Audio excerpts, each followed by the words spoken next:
அனைவருக்கும் வணக்கம். கேள்வி நிறைய வச்சிருக்கீங்க.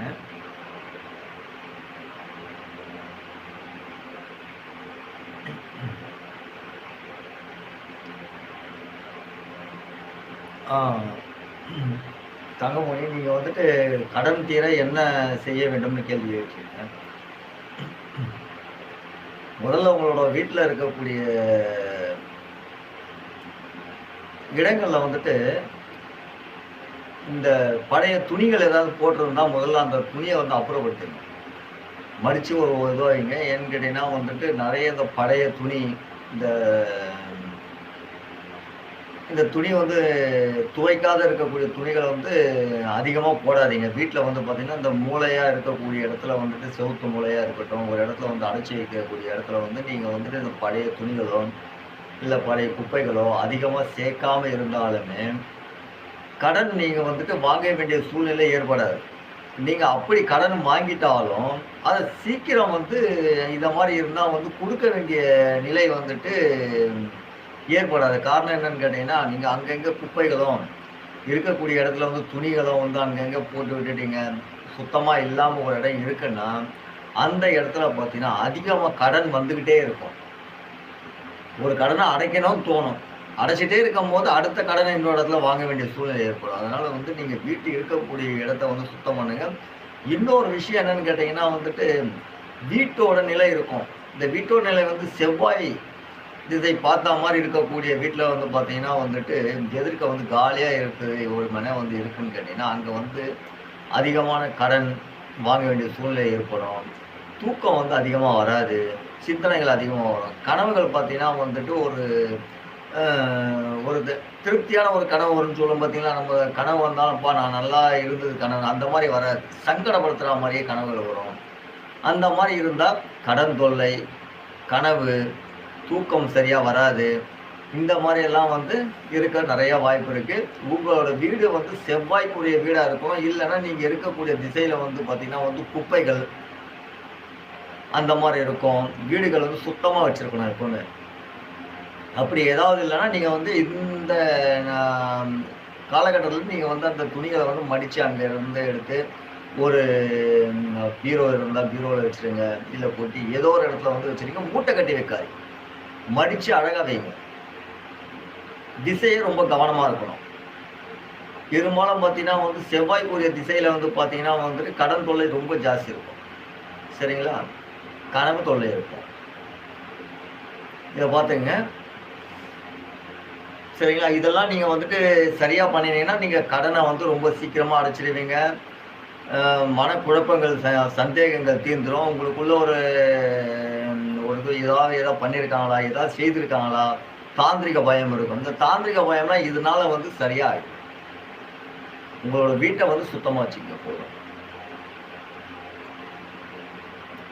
இன்னொன்னு செவ்வாய்க்குரிய திசை வந்துட்டு அதே மாதிரியும் நிலைய தான் வந்து காட்டும். நம்ம செவ்வாய்க்குரிய திசையில வந்து பார்த்தீங்கன்னா வந்துட்டு, முன்னாடி வந்து ஒரு மரத்த வைக்கணும்.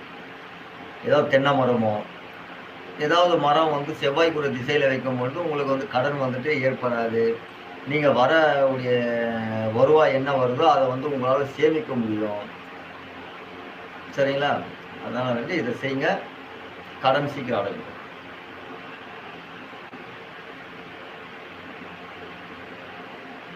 Thank you. ரொம்ப நன்றி.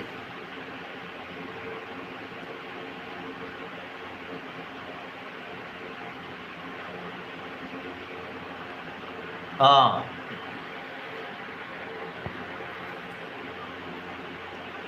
அதுதான். இப்போ நீங்க நார்த்து அ கி வாசல் இருக்கு இல்லைங்களா? வடக்கு பார்த்த வாசல் இருக்கு இல்லைங்களா?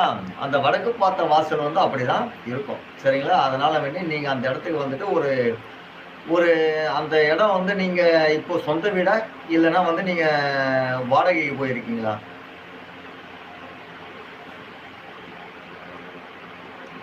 நீங்க சொந்த வீடா இருந்தா நீங்க அத புதுப்பிக்கணும்.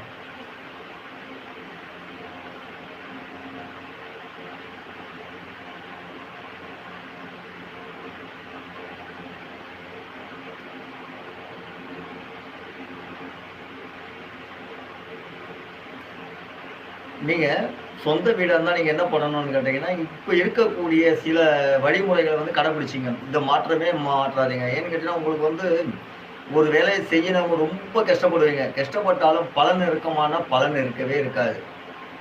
என்னன்னா நெறைய உழைக்கிறோம்.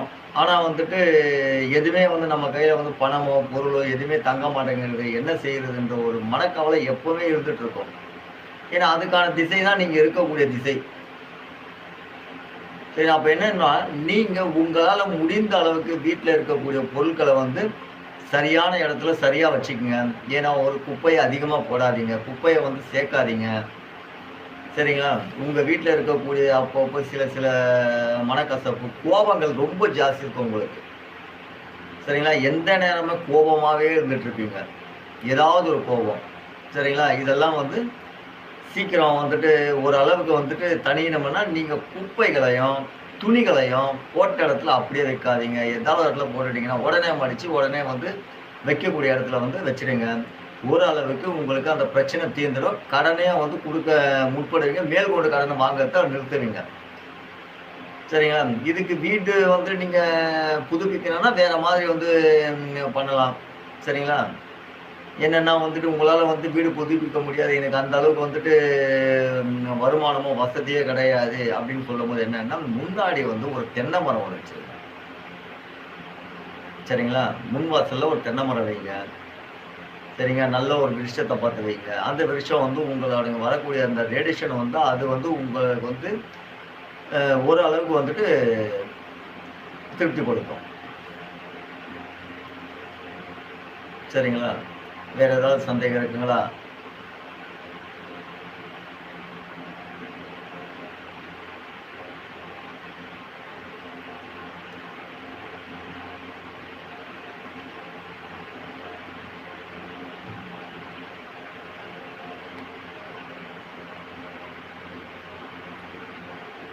ஏன்னா நீங்க ரொம்ப கோவத்த ரொம்ப கட்டுப்படுத்தணும்.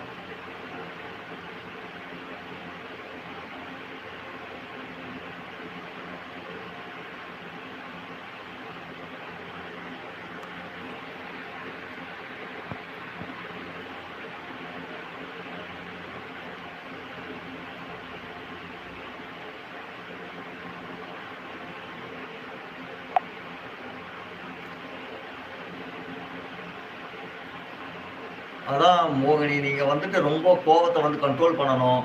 சரிங்களா? நீங்க இருக்கக்கூடிய உங்களோட வீட்டோட அமைப்பு இருக்கக்கூடிய திசை வந்து போகக்கூடிய திசை தான். ஏன்னா எந்த ஒரு சின்ன விஷயமா இருந்தாலும் சரி, அத வந்து ரொம்ப ஒரு ஏன்னா அதுக்கான வழிய வகுத்துரும்.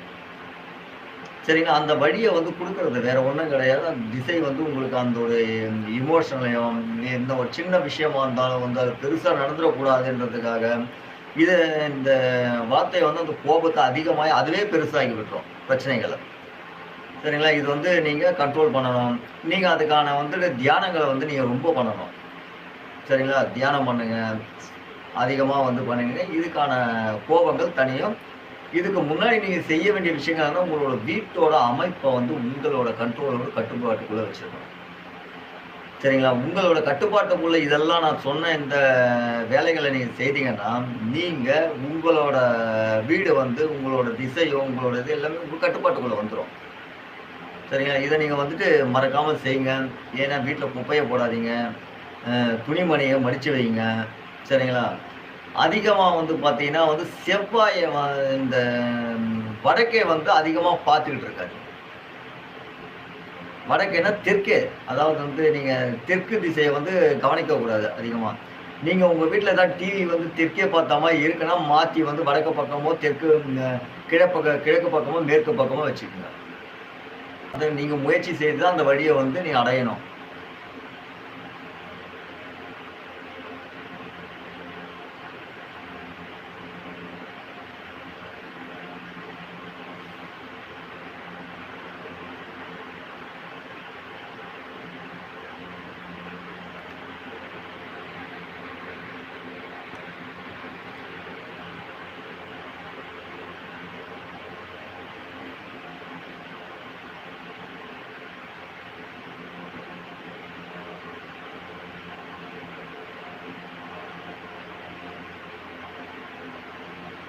ஏன் அப்படி நினைக்கிறீங்க?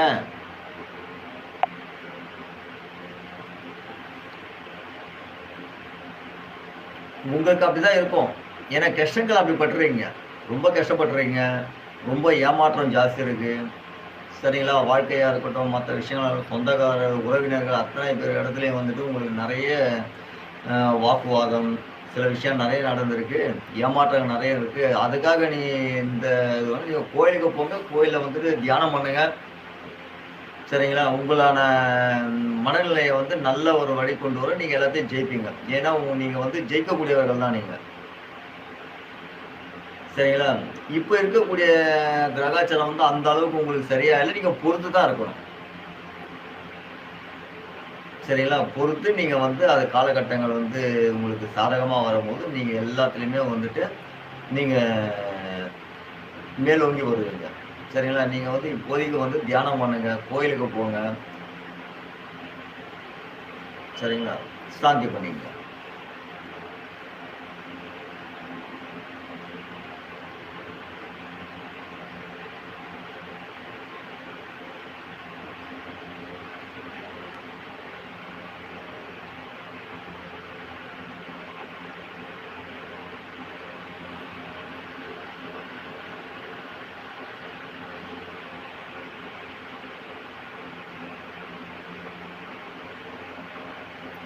ஆமா இருக்கு. பிரச்சனைகள் அடிக்கடிக்கு இருக்கு. ஏன்னா, நான் ஏற்கனவே சொல்லியிருக்கேன். உங்களோட திசையோட வீட்டோட அமைப்பு அந்த மாரி இருக்கு. அதனால வந்துட்டு பிரச்சனைகள் இருக்கும். நீங்க தான் சமாளிச்சுக்கணும். ஏன்னா, நீங்க இருக்கக்கூடிய நான் சொன்ன அந்த உடைய வேலைகள மட்டும் நீங்க வந்து பார்த்துங்க. வீட்ட வந்து எப்பவுமே சுத்தமா வச்சுக்கங்க. வீட்ல வந்து தீபம் ஏத்துங்க. ஏன்னா, தீபம் ஏத்தம்போது பார்த்தீங்கன்னா, ஆரம்பத்தில கோபம் வரும். சரிங்களா? அந்த கோபம் வந்து உங்கள வந்து தணிக்க ஆரம்பிச்சுரும். போக, போக தணிக்க ஆரம்பிச்சுரும். தணிக்க ஆரம்பிச்சுன்னா, நீங்க வந்து எல்லாத்துலயுமே வந்துட்டு கடந்து அதுக்கான வழிய வந்து நீங்களே வகுத்துக்கிட்டு, அந்த குடும்பத்த வந்து உங்களோட கட்டுப்பாட்டுக்குள்ள கொண்டு வந்துருவீங்க. சரிங்களா? ஏன்னா, நீங்க இருக்கக்கூடிய அந்த உடைய திசையான இது பார்த்தா கோபத்துக்குரியது தான். சின்ன விஷயமா இருந்தாலும் பெரிய விஷயமா மாறிடும். ஏன்னா, அத சரி பண்ணணுன்றதுக்காக அந்த வாதம் வரும். அந்த வாதம் என்ன ஆகும்ன்னு கேட்டீங்கன்னா வந்து, அத எடுத்துக்கொள்ளாததால அது என்ன ஆகும்னா, அந்த வாதம் வந்து பெரியதா கொண்டு போகும். ஏன்னா, ஒரு விஷயத்த ஆரம்பிச்சீங்கன்னா, அந்த விஷயம் சீக்கிரம் முடியாது. அது வளர்ந்துக்கிட்டே போகும். அத விட்டு குடுக்கவும் முடியாது. ஏன்னா, அந்த திசை வந்து விட்டு குடுக்காது. சரிங்களா? அது ஏதாவது ஒரு முடிவுக்கு கொண்டு வரணுன்ற மாரி கொண்டு போகும். அதனால நீங்க ரொம்ப கவனமா ஒரு பிரச்சனைகள வந்துட்டு சரி பண்ணிக்கிட்டு, அத அனுசரிச்சுக்கிட்டு, கொஞ்சம் கண்ட்ரோல் பண்ணிட்டு, நம்ம கோவம் அதிகமா படுறோம். நம்ம கோவப்படக்கூடாதுன்றது நீங்க வந்து பண்ணீங்கன்னா, அதுக்கு முன்னாடி நீங்க தியானம் ரொம்ப பண்ணுங்க. சரிங்களா? உங்களோட உடல் தன்மைய வந்து நீங்க பாதுகாத்துக்கணும். சரிங்களா? ரொம்ப கவனமா இருக்கணும். நீங்க உடல பார்த்துக்கணும். சரிங்களா? அது மட்டும் இல்லாம, நீங்க வந்துட்டு வீட்டுகள வந்து தினமும் வந்து பார்த்தீங்கன்னா, அது காலையிலயோ, மாலையிலயோ வந்து தீபம் ஏத்துங்க. தீபம் ஏத்தி கொஞ்ச நேரம் வந்துட்டு ஒரு 10 நிமிஷம், இல்ல ஒரு 5 நிமிஷம் வந்து தீபத்துல உட்காந்து நீங்க வந்து அ த தீபத்துக்கிட்ட வந்து என்ன கேட்கணுமோ, அந்த உங்களுக்கான தேவையானத வந்து கேட்டுக்கிட்டு, தியானம் பண்ணிட்டு, அதுக்கப்புறம் வாங்க உங்களோட சிந்தனையும், உங்களோட இருக்கக்கூடிய அமைப்புகள வந்து உங்களோட கண்ட்ரோலுக்குள்ள வந்துரும். உங்க அதிகாரத்துக்குள்ள வந்துரும். சரிங்களா? நீங்க அத வந்துட்டு சரி பண்ணிக்கலாம். எந்த மாரி நம்மளுடைய வீட்டோட குடும்ப சூழ்நிலைய கொண்டு வரணும் அப்படின்றத வந்து நீங்க வந்து வகுத்துக்கலாம். சரிங்களா? அத சரி பண்ணிக்கங்க.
ஆ நீங்க திரும்ப அத பதிவு போடுங்க.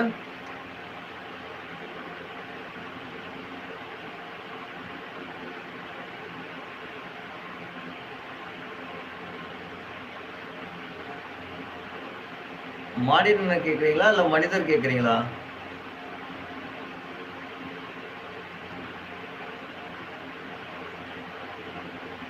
சரியா மறுபடியும் ஒரு வாட்டி போடுங்க.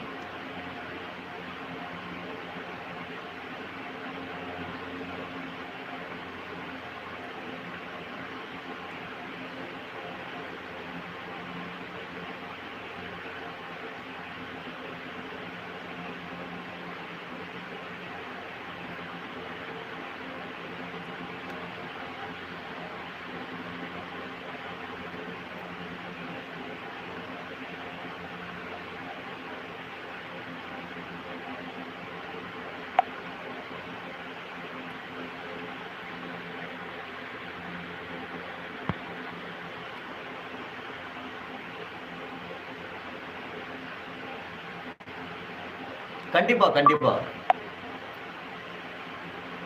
ஏன்னா நீங்க அந்த திசைய வந்து கோபமான திசை தான். சரிங்களா? நீங்க வந்துட்டு ரொம்ப நீங்க தியானம் பண்ணணும்.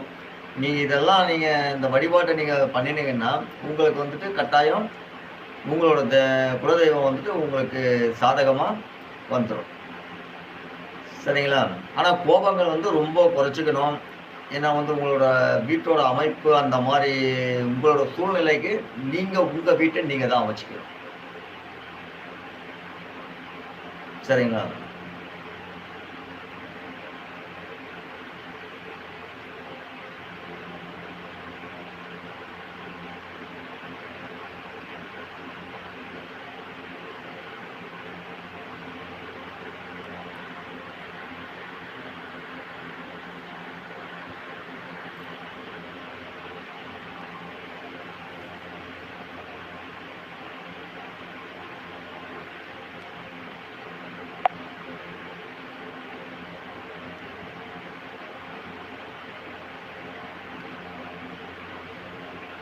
அதான் மனுஷன் நீங்க சொல்ற மாரி உங்களோட தெய்வம் வந்து உங்க வீட்டுக்கு வரும். நீங்க இத மட்டும் கடைபிடிங்க. ஏன்னா தினமும் காலையில, இல்ல மாலையில ஏதாவது ஒரு ஒரு வேளை வந்து நீங்க வந்து தீபம் ஏத்தி வழிபடுங்க.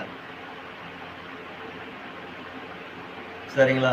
வழிபட்டீங்கன்னா, நீங்க எல்லாமே அது மட்டும் இல்லாம நீங்க வந்து ஒரு 5 நிமிஷமோ, குறைஞ்சது ஒரு 3 நிமிஷம் நீங்க வந்து தெய்வத்துக்கிட்ட வந்து உட்கார்ந்து நீங்க வந்து தியானம் பண்ணி பிறகு இருந்துங்க. உங்களோட மனை அ அ உங்களோட மனை வந்துட்டு உங்களுக்கு வந்து கட்டுப்படும்.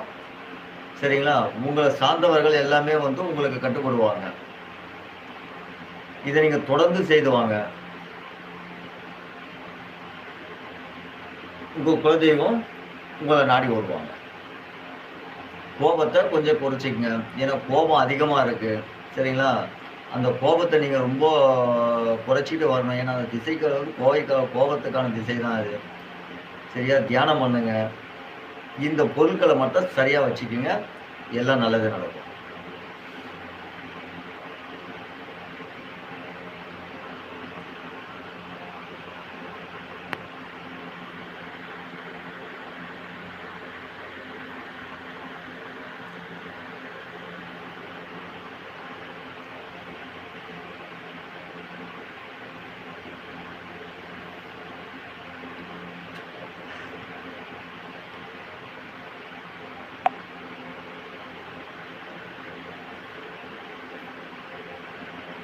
அண்ணாமலை ஊர கேட்டு என்ன பண்ண போறீங்க?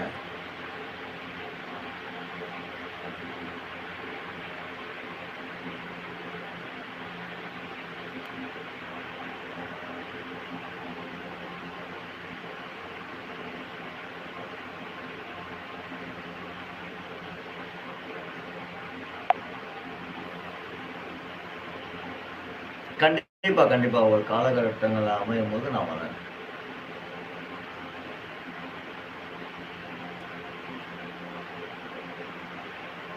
ஏன்னா இப்போ நெறைய வேலை இருக்கு. எனக்கு நேரம் கிடைக்காது. அப்படி நேரம் கிடைச்சதுன்னா, நான் வரேன்.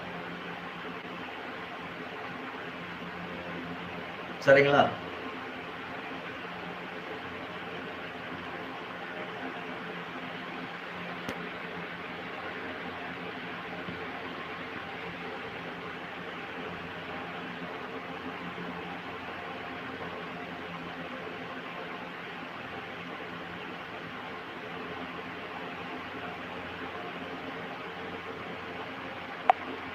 ஏன்னா அவரும் கோவக்காரர் தான்.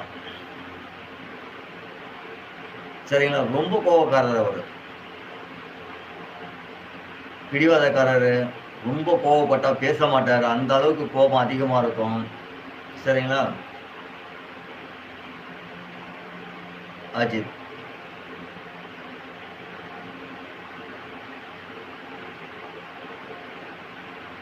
அவரும் தினமும் வந்துட்டு சாமிய கும்பிட சொல்லுங்க. தீபத்துக்கு முன்னாடி போய் நின்னு, அவருக்கு என்ன வேணுமோ அத கேட்க சொல்லுங்க. சரிங்களா? எல்லாமே சரியா நடக்கும். அவர் வந்து ஒரு செயல செய்யணும்னு நெனச்சாருன்னா, அத பிடிவாதமா செய்யக்கூடியவரு. சரிங்களா? எந்த ஒரு செயலாக இருந்தாலும் சரி. செய்து முடிப்பேன் அப்படின்னு நின்னுட்டாருன்னா, அது தப்போ, ரைட்டோ அதெல்லாம் பார்க்கவே மாட்டாரு. அந்த வேலைய எப்படினாலும் முடிச்சுருவாரு. அந்த அளவுக்கான அவருக்கான அந்த பக்குவங்கள் வந்து அவருக்கு இருக்கு.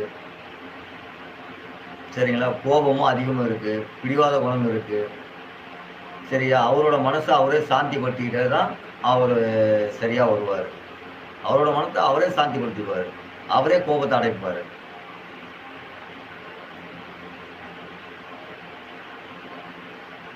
அந்த மாரி எல்லாம் கோவக்காரர் அவரு.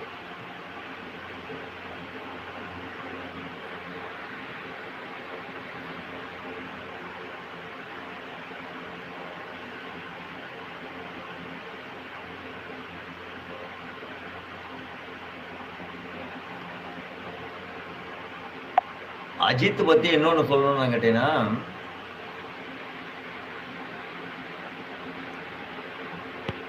ஆ மோனிஷா நீங்க சொன்னது வந்து அஜித்துக்கு வந்து என்ன சொன்னீங்க? மகா. நட்சத்திரம் மகா வந்துட்டு அஜித்துக்கு வரதுக்கு வாய்ப்பு கிடையாது. ஏன்னா, அஜித்துக்கு வந்து பார்த்தீங்கன்னா வந்து மேஷ ராசி இல்லையா? மேஷம்ன்றது என்னன்னு கேட்டீங்கன்னா, மென்மையானது. பேச்சு திறமை உள்ளவரு. சரிங்களா? எதையும் ரொம்ப பொறுமையா, தெளிவா பேசக்கூடியவரு. சரிங்களா? அதனால வந்து அவரோட ராசி வந்து மகா ராசியா இருக்காது. நட்சத்திரம் வந்து மகா அ சிம்ம ராசியா இருக்கும். லக்கணம். ராசி வந்து மேஷ ராசியில தான் வருது அவருக்கு. மென்மையானவரு, ரொம்ப வந்துட்டு தெளிவானவரு, பொறுமையா பேசக்கூடியவரு, எல்லாரையும் கவரக்கூடியவரு அவரு. ரொம்ப எளிதில கவரிடுவாரு பேச்சால. சரிங்களா? சரி.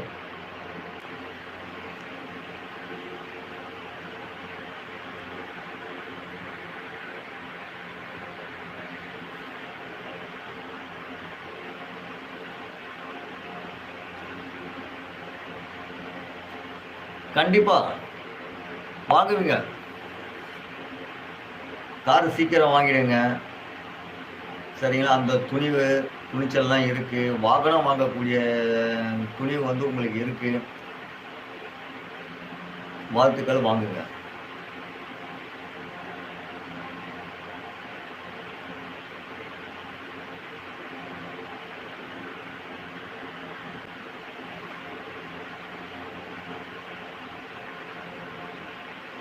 ஏன்னா, மேஷத்துக்கு வந்து பார்த்தீங்கன்னா வந்து அடுத்த வருஷம் வந்து பார்த்தீங்கன்னா வந்து அஷ்டமத்து வந்து சாரம் வருது. ஆ ஜென்ம சாரம், சனியோட சாரம். ரொம்ப கவனமா இருக்கணும். சரிங்களா? நல்ல திறமையானவரு, பேச்சு திறன் ஜாஸ்தி, பேச்சால கவரக்கூடியவரு, ரொம்ப பொறுமையாகவும், நிதானமாகவும் பேசி அதில அந்த வழக்குல வந்து ஜெயிக்கக்கூடியவரு. எந்த வார்த்தையா இருந்தாலும் சரி. அவர் எல்லாருடைய ஆட்களையும் வந்து ஜெயிச்சு, அவர் வந்துட்டு திறமையான ஒரு பேச்சாளரா இருப்பவர் அவர்.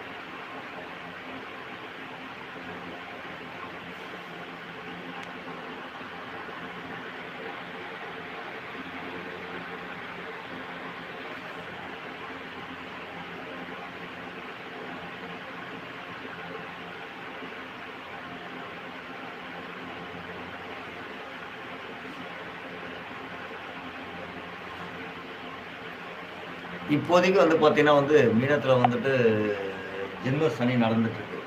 சரிங்களா? ரொம்ப கஷ்டமான சூழ்நிலை. நெறைய கடன் வாங்கிட்டோ, அல்லது கடனுக்கு குடுத்துட்டோ, அத வாங்க முடியாத சூழ்நிலை இருக்கும். இன்னொன்னு என்னன்னு கேட்டீங்கன்னா வந்து வழக்கு சம்மந்தப்பட்ட பிரச்சனைகள் வந்து நெறைய இருக்கும். அது உறவாளிகளா இருக்கட்டும், ஆ வெளியில உள்ளவரா அ இருக்கட்டும், எல்லார்கிட்டயுமே ரொம்ப கவனமா இருக்கணும். அவர் வந்து இன்னும் வந்து 1 வருஷத்துக்கு வந்து அவர் எந்த ஒரு டாக்குமெண்ட், எந்த ஒரு உடைய பிரச்சனைகள், நில சம்பந்தப்பட்ட விஷயமா இருக்கட்டும், வாக்குவாதம் சம்பந்தப்பட்ட விஷயமா இருக்கட்டும், எந்த ஒரு பிரச்சனையில வந்து இந்த ராசிக்காரர் போகக்கூடாது. சரிங்களா? ரொம்ப கவனமா இருக்கும். உடல் தன்மைக்கும் கொஞ்சம் பார்த்துக்கணும். ஏன்னா, அவருக்கு வந்து ப்ரெஷர் சம்மந்தப்பட்ட விஷயங்களா இருக்கட்டும், இதெல்லாம் ரொம்ப ஜாஸ்தி இருக்கும். சரிங்களா? அதுக்கான மருந்த வந்து எடுத்துக்க சொல்லுங்க. அப்பப்போ சின்ன சின்ன பிரச்சனைகளா இருந்தாலும் வந்து ரொம்ப பெருசா வந்து ஒண்ணும் ஆகாதுலாம் நினைக்க வேண்டாம். உடனே மருந்து சாப்பிட்டு சரி பண்ணிக்கணும். சரிங்களா? ஒரு 1 1/2 வருஷத்துக்கு வந்து அவர் ரொம்ப கவனமா இருக்கணும்.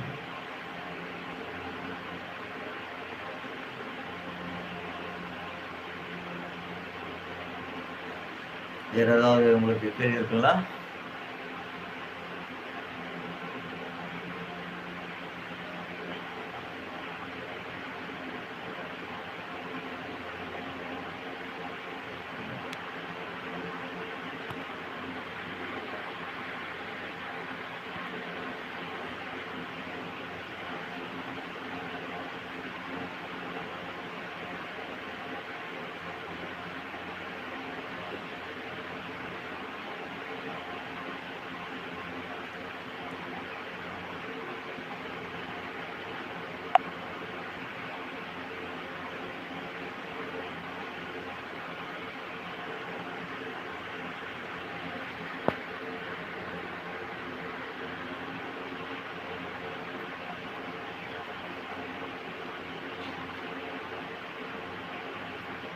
ஆ இந்த இந்த யோகா செய்வதால் என்ன நன்மை கிடைக்கும்னு கேட்கிறீங்களா? யோகா செய்வதால் பல நன்மைகள் இருக்கு. என்னன்னு கேட்டீங்கன்னா, யோகா செய்வதால் என்ன ஆகும்னு கேட்டீங்கன்னா, நம்ம உடல் தன்மை சரிங்களா? அந்த யோகா செய்வதால் நாம என்ன மாதிரியான யோகா செய்யணுன்றது ரொம்ப முக்கியம். இப்ப நம்ம நாடி சுத்தி செய்றோம் இல்லைங்களா? அந்த நாடி சுத்தி வந்து சர்வத்துக்கும் பயன்படும்.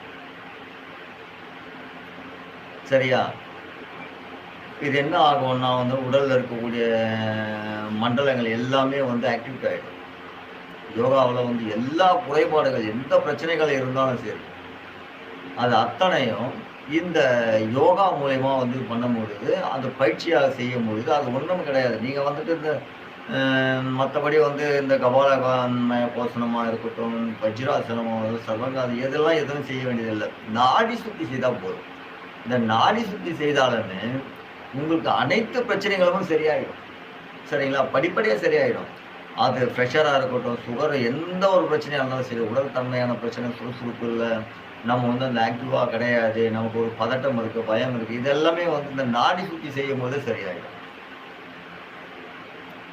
இந்த யோகாவுல வந்து பல இது இருக்கு. நீங்க நாடி சுத்தி வந்து முறையா செய்யுங்க. ஏன்னா காலையில வந்துட்டு பார்த்தீங்கன்னா, நாடி சுத்தி எந்த மாரி நேரங்கள்ல செய்யணும்னு கேட்டீங்கன்னா, வந்து சூரிய உதயம் வந்துட்டு வரும்போது, அந்த சூரியனோட கதிர்வீழ்ச்சி இருக்கு இல்லைங்களா? அந்த கதிர்வீழ்ச்சி, இளங்கதிர்வீழ்ச்சி வந்து நம்ம ஒரு சுவாசிக்கிற மாரி அந்த நாடி சுத்தி நீங்க செய்யணும். அந்த நாடி சுத்தி செய்யும்போது, அதுல வரக்கூடிய அந்த கதிர் வந்து ரேடியேஷன் வந்து நமக்கு வந்துட்டு பியூரா கிடைக்கும். அந்த பியூரா கிடைக்கும்போது என்னன்னா, நம்ம உடல் தன்மையில இருக்கக்கூடிய பங்கம் எல்லாம் என்ன ஆகும்னு கேட்டீங்கன்னா, வந்து கொஞ்சம் கொஞ்சமா மறைய ஆரம்பிச்சுரும். தோல் சம்மந்தப்பட்ட விஷயமா இருக்கட்டும், எலும்பு சம்மந்தப்பட்ட விஷயமா இருக்கட்டும், சரிங்களா? நிலையில வந்துட்டு வேற மாதிரி பேதலிச்ச எண்ணங்கள்லாம் என்ன ஆகும்னு கேட்டீங்கன்னா, எல்லாமே சரியா போயிடும். இது என்ன பண்ணணும்னு கேட்டீங்கன்னா, நீங்க காலையில 6:15 இருந்து இல்ல 6 மணிக்கு நீங்க ஆரம்பிச்சுனாலும் பரவால்ல. சரியா? 6 மணிலேருந்து 8 மணிக்குள்ள முடிச்சிடணும்.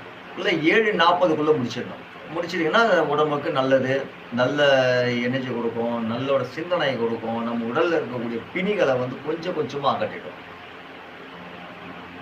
நாடி சுத்தி அவசியம் செய்யுங்க. இல்ல இத தவிர நம்ம வஜ்ராசனம் செய்றோம்னா, நம்மோட அது வந்துட்டு ஸ்பெஷலா ஒரு விஷயங்கள் இருக்கு. இத வந்து சீக்கிரம் குணப்படுத்தணும் அப்டின்னா வந்து இதுக்கான இதுக்குன்னே இருக்கக்கூடிய ஆசனங்கள வந்து நம்ம பயன்படுத்திக்கலாம். இல்ல நம்ம எல்லாமே வந்து சரியா ஆகணும். உடல்ல எந்த பிரச்சனையுமே இருக்கக்கூடாது. நமக்கு நார்மலாவே எல்லாமே வந்து சரியாகணும். நாடி சுத்தி நல்ல சிறந்த பயிற்சி. அந்த பணத்த வந்து நம்ம எப்படியாவது போயிட்டு கேட்கணும். ஏன்னா நம்ம பணம் வந்துட்டு வீணாகக் கூடாதுன்ற முயற்சியே பாதி உங்களோட உடல் நலத்த வந்து குறைக்க ஆரம்பிச்சுரும். அதனால வேண்டி நீங்க பணத்தையோ, மத்ததையோ செலவழிக்காம நீங்க முயற்சி மட்டும் செய்யுங்க. சரிங்களா? அதுக்கான பலன் வந்து உங்களுக்கு கிடைச்சிரும். நீங்க அந்த ஜாப் வந்துட்டு பயன்படுத்திக்கலாம். முயற்சி செய்யுங்க. கவர்மெண்ட் ஜாப் கூட முயற்சி செய்யுங்க. ஏன்னா, நீங்க வழிபடக்கூடிய அந்த வழிபாடு தான் உங்களுக்கு நன்மைய குடுக்கும். சரிங்களா? நீங்க எல்லா முயற்சியுமே எடுப்பீங்க. தைரியமா எடுப்பீங்க. சரிங்களா? எதுக்கும் அஞ்ச மாட்டீங்க. ஆனா, ஒரே ஒரு விஷயத்துக்கு அஞ்சுவீங்க. என்னன்னு கேட்டீங்கன்னா, ஏதாவது மந்திரங்கள், தந்திரங்கள் ஏதாவது செய்றாங்களா? செய்திருப்பாங்களோ? என்ற ஒரு பதட்டம் உங்களுக்கு அப்பப்போ வரும். சரிங்களா? அதுல வந்து நீங்க பயப்பட வேண்டாம். நீங்க உங்களோட வேலையோ, உங்களோட உழைப்போ நீங்க கவனமா பண்ணுங்க. சரிங்களா? இதுவரைக்கும் மாலையிலே, காலையிலே மறக்காம நீங்க வந்து தீபம் ஏத்துங்க. இல்ல காலையில என்னால ஏத்த முடியல, மாலையில ஏத்துங்க. மாலையில ஏத்த முடியல, காலையில ஏத்துங்க. சரிங்களா? எப்பவாவது உங்களுக்கு நேரம் கிடைக்கும் இல்லையா? காலை, மாலையில அந்த நேரம் வந்து தீபம் ஏத்தி வழிபடுங்க. ஒரு 3 நிமிஷம் வழிபடுங்க. வழிபட்டு அதுக்கப்புறம் உங்களோட வேலைகள செய்யுங்க. நேரம் கிடைக்கும்போது தியானம் பண்ணுங்க. உங்களோட வீட்டோட அமைப்பு சூழ்நிலையை சரி பண்ணிக்கணும். கவர்மெண்ட் ஜாபுக்கு பணம் குடுக்காம முதல்ல வந்து முயற்சி செய்யுங்க.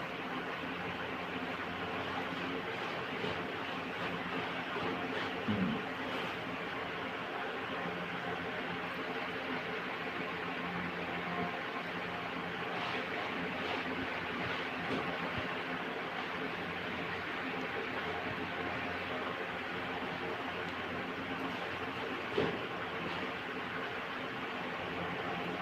நீங்க தியானத்த பத்தி நீங்க கேட்டிருக்கீங்க.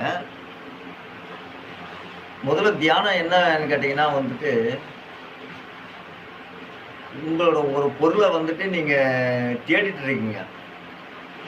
அந்த பொருள உங்களோட எண்ணத்துக்கு கொண்டு வரணும்.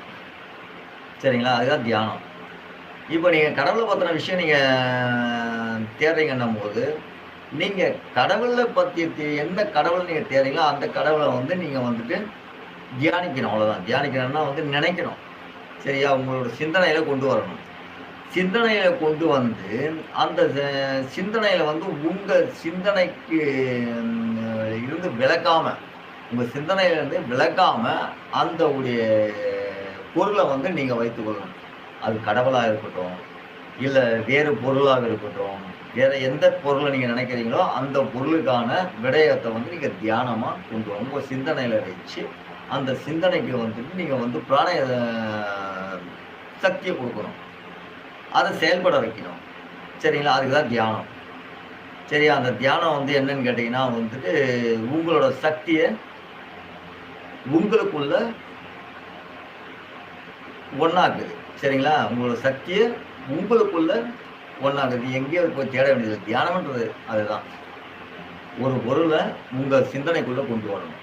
நீ எங்கேயும் தேட வேண்டாம். இங்க ஒரு பொருள் நான் வச்சுட்டுருக்கேன். இந்த பொருள் எங்கேன்னு கேட்டீங்கன்னா, நீங்க தியானத்துக்குள்ள அந்த பொருள கொண்டு வந்தீங்கன்னா, அந்த பொருள் எங்க போயிருக்கு, நம்ம எந்த இடத்துல கொண்டு போனோம், எந்த இடத்துல வச்சோன்றது அது கொண்டு வந்துரும். அப்ப என்னன்னா, மனத ஒருநிலைப்படுத்தணும். நம்மோட சிந்தனைகள வந்து ஒருநிலைப்படுத்தணும். ஒருநிலைப்படுத்தி அந்த பொருள கொண்டு வந்து நிறுத்துனீங்கன்னா, அது வந்துட்டு தியான பயிற்சி.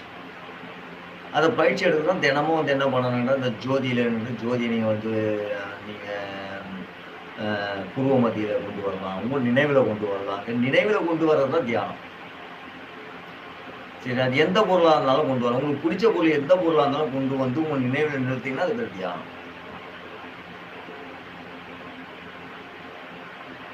சரிங்களா? இந்த தியானத்த பத்தி வேற என்னாவது சந்தேகம் இருக்கா?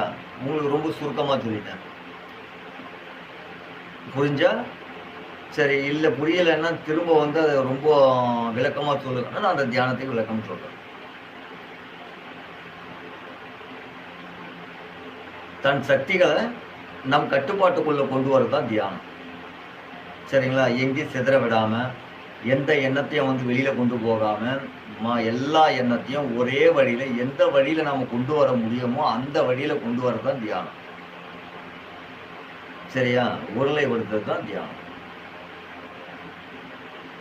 அந்த ஒருநிலைப்படுத்தி அதுல ஆனந்தம் பார்க்கணும். அதுக்கு வழி தேடணும். நீங்க ஒருநிலை கொண்டு உங்களோட மனத சிதறி எவ்வளோ பல மடங்கு நம்மளோட சிந்தனைகள் வந்து சிதறிட்டே இருக்கக்கூடிய சிந்தனைய கொஞ்சம் கொஞ்சமா கூட்டி, ஒரே நிலையில கொண்டு வந்து உங்களுக்குள்ள அடக்கி அந்த சிந்தனையை வந்து உங்களுக்குள்ள வந்து கவனிக்கணும். கவனிச்சீங்கன்னா உங்களை சுத்தி என்ன நடக்குது, நீங்க எந்த இடத்துல இருக்கீங்க, நாம என்ன செய்யணும் அப்படின்றத வந்து அந்த தியானம் மூலயமா அறிய முடியும்.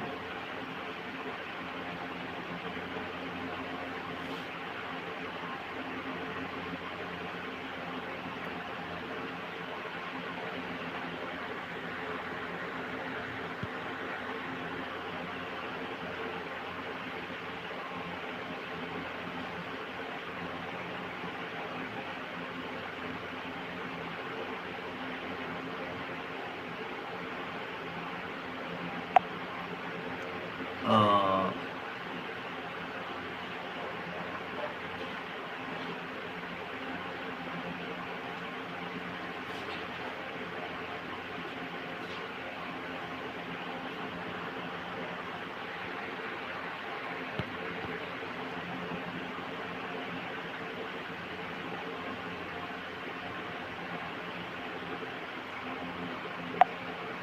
இப்போ நீங்க தியானம் செய்ய போறீங்கன்னு வச்சுக்கோங்க. இப்போ நம்ம ஒரு ஜோதிய வந்துட்டு ஏத்தி வச்சுருங்க. ஏன்னா நமக்கு ஜோதி ஏன் நம்ம ஏத்துறோம்னா, இந்த நல்ல எண்ணம் இருக்க பாருங்க, அது ரொம்ப நல்லது. சரிங்களா? நம்ம உடலுக்கு மட்டும் நம்ம சுவாசிக்கும்போது அத்தனைக்கும் நல்லெண்ணெய் வந்து ரொம்ப ரொம்ப சிறப்பு. அந்த நல்லெண்ணெய வந்துட்டு ஜோதி ஏத்தி வச்சுட்டு, அதுல வந்து புகையக்கூடாது. சரிங்களா? அந்த புகை கண்ட்ரோல் ஏன்னா அது ஒரு மிதமான புடமா இருக்கணும். அது என்ன ஆகும்னு கேட்டீங்கன்னா, அந்த ஒரு ரேடியேஷன் வந்துட்டு நமக்கு அது மருந்தா குடுக்கும். நம்ம எண்ணத்துக்குள்ள என்னன்னா, நம்ம மனதுக்குள்ள இருக்கக்கூடிய ஞானத்துல இருக்கக்கூடிய சூனியத்த விளக்கும். நம்ம மனதுல இருக்கக்கூடிய சூனியத்த வந்துட்டு உடைத்து அது விளக்க ஆரம்பிச்சுரும். அப்படி விளக்கிச்சுன்னா, நாம என்ன தோணும்னு கேட்டீங்கன்னா, ஏதோ ஒரு விதமான ஒரு புத்துணர்வு நமக்கு தோணும். சரிங்களா? அப்படி தோணும் பொழுது, உங்களுக்கு உள்ள இருக்கக்கூடிய அந்த சூனியம் விலகுச்சுனாலுமே, உங்களுக்கு தியானம் ஒண்ணாயிடும். உங்களோட கட்டுப்பாட்டுக்குள்ள வந்துரும். உங்க சிந்தனைக்கு வந்து உட்பட்டு வந்துரும். அப்ப நினைக்கும்போது என்னன்னா, அந்த ஜோதிய நீங்க நினைச்சாலும் சரி, உங்களுக்கு வேண்டிய கடவுள நினைச்சாலும் சரி, இல்ல நீங்க வந்துட்டு வேற ஏதாவது ஒரு பொருள வந்து நம்ம நினைக்கிறோம். உங்களுக்கு புடிச்ச பொருள் ஏதோ ஒண்ணு இருக்குன்னா, அந்த பொருள நினைச்சாலும் சரி, உங்க சக்தி வந்து ஒண்ணு கூடிடும். ஆனா, இதுல ஒரே விஷயம் என்னன்னு கேட்டீங்கன்னா, நீங்க தியானம் செய்யும்பொழுது, உங்களுக்கு புனிதமான சில விஷயங்கள வந்து நீங்க தியானத்துள்ள கொண்டு வந்துட்டீங்கன்னா, உங்கள அத நெறிப்படுத்தி, உங்களோட கட்டுப்பாட்டுக்குள்ள வச்சுரும். அதே வந்து தவறான சிந்தனைய உங்க தியானத்துக்குள்ள வச்சுட்டீங்கன்னா, உங்களோட நிலைய வந்துட்டு வேற மாதிரியான திசைய கொண்டு போய் ஏன்னா வந்து ஒரு புரியாத ஒரு விஷயத்த வந்து கொண்டு வந்து நம்ம தியானத்துல வச்சுட்டோம்னா, நம்மோட சிந்தனைகள் எதுவுமே புரியாது. நம்மோட எண்ணங்கள் வந்து நமக்கு அடங்காது. அப்ப அடங்காத எண்ணங்கள் எங்கன்னா தேடிட்டு போயிட்டே இருக்கும். அதனால என்ன பண்ணணும், நம்ம பெரும்பாலும் நம்ம என்ன பண்ணுவோம்னு கேட்டா, ஜோதிய வந்து நாம சிந்தனைக்குள்ள வைப்போம். இல்ல ஏதாவது பிடிச்ச கடவுள் சிந்தனைக்குள்ள வைப்போம். இந்த பிடிச்ச கடவுளுக்கெல்லாம் பார்த்தீங்கன்னா வந்து ஒரு கட்டமைப்பு உண்டு. ஒரு நெறி உண்டு. சரியா? அந்த கட்டமைப்புக்குள்ள நம்மோட சிந்தனை அடங்கிடும். சரிங்களா? அதனால வந்து நம்ம ஜோதியோ, நம்ம பிடிச்ச கடவுளோ, இத வந்து நம்ம சிந்தனைக்குள்ள வைக்கணும். அதுக்கு நான் என்ன சொன்னேன்னா, இந்த ஜோதிய வந்துட்டு ஏத்திட்டு, இந்த நல்லெண்ணெயில வந்து நம்ம விளக்கேத்திட்டு, அந்த ஜோதியோட அந்த ரேடியேஷன், அந்த பவர் மிதமான அந்த புடவத்தோட பவர் என்ன ஆகும்னா, நமக்கு வந்து மருந்தா கிடைக்கும். மருந்தா கிடைக்கும்போது, நம்ம தியானம் பண்ணும்பொழுது, அந்த தியான சக்தி நமக்கு ரொம்ப சீக்கிரம் கிடைச்சிடும். சரிங்களா? தியான சக்தி நமக்கு ரொம்ப சீக்கிரமா கிடைச்சுன்னா, அது சித்தி பெற்றுரும்.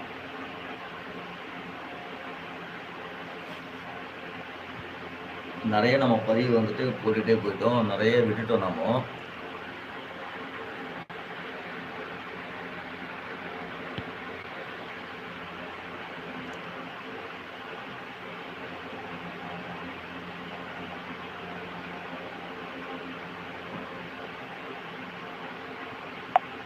ஐயா நீங்க விஷ்ணுகாந்த் ஒண்ணுமில்ல. நீங்க மன அழுத்தத்துல இருக்கீங்கன்னு சொல்லியிருக்கீங்க.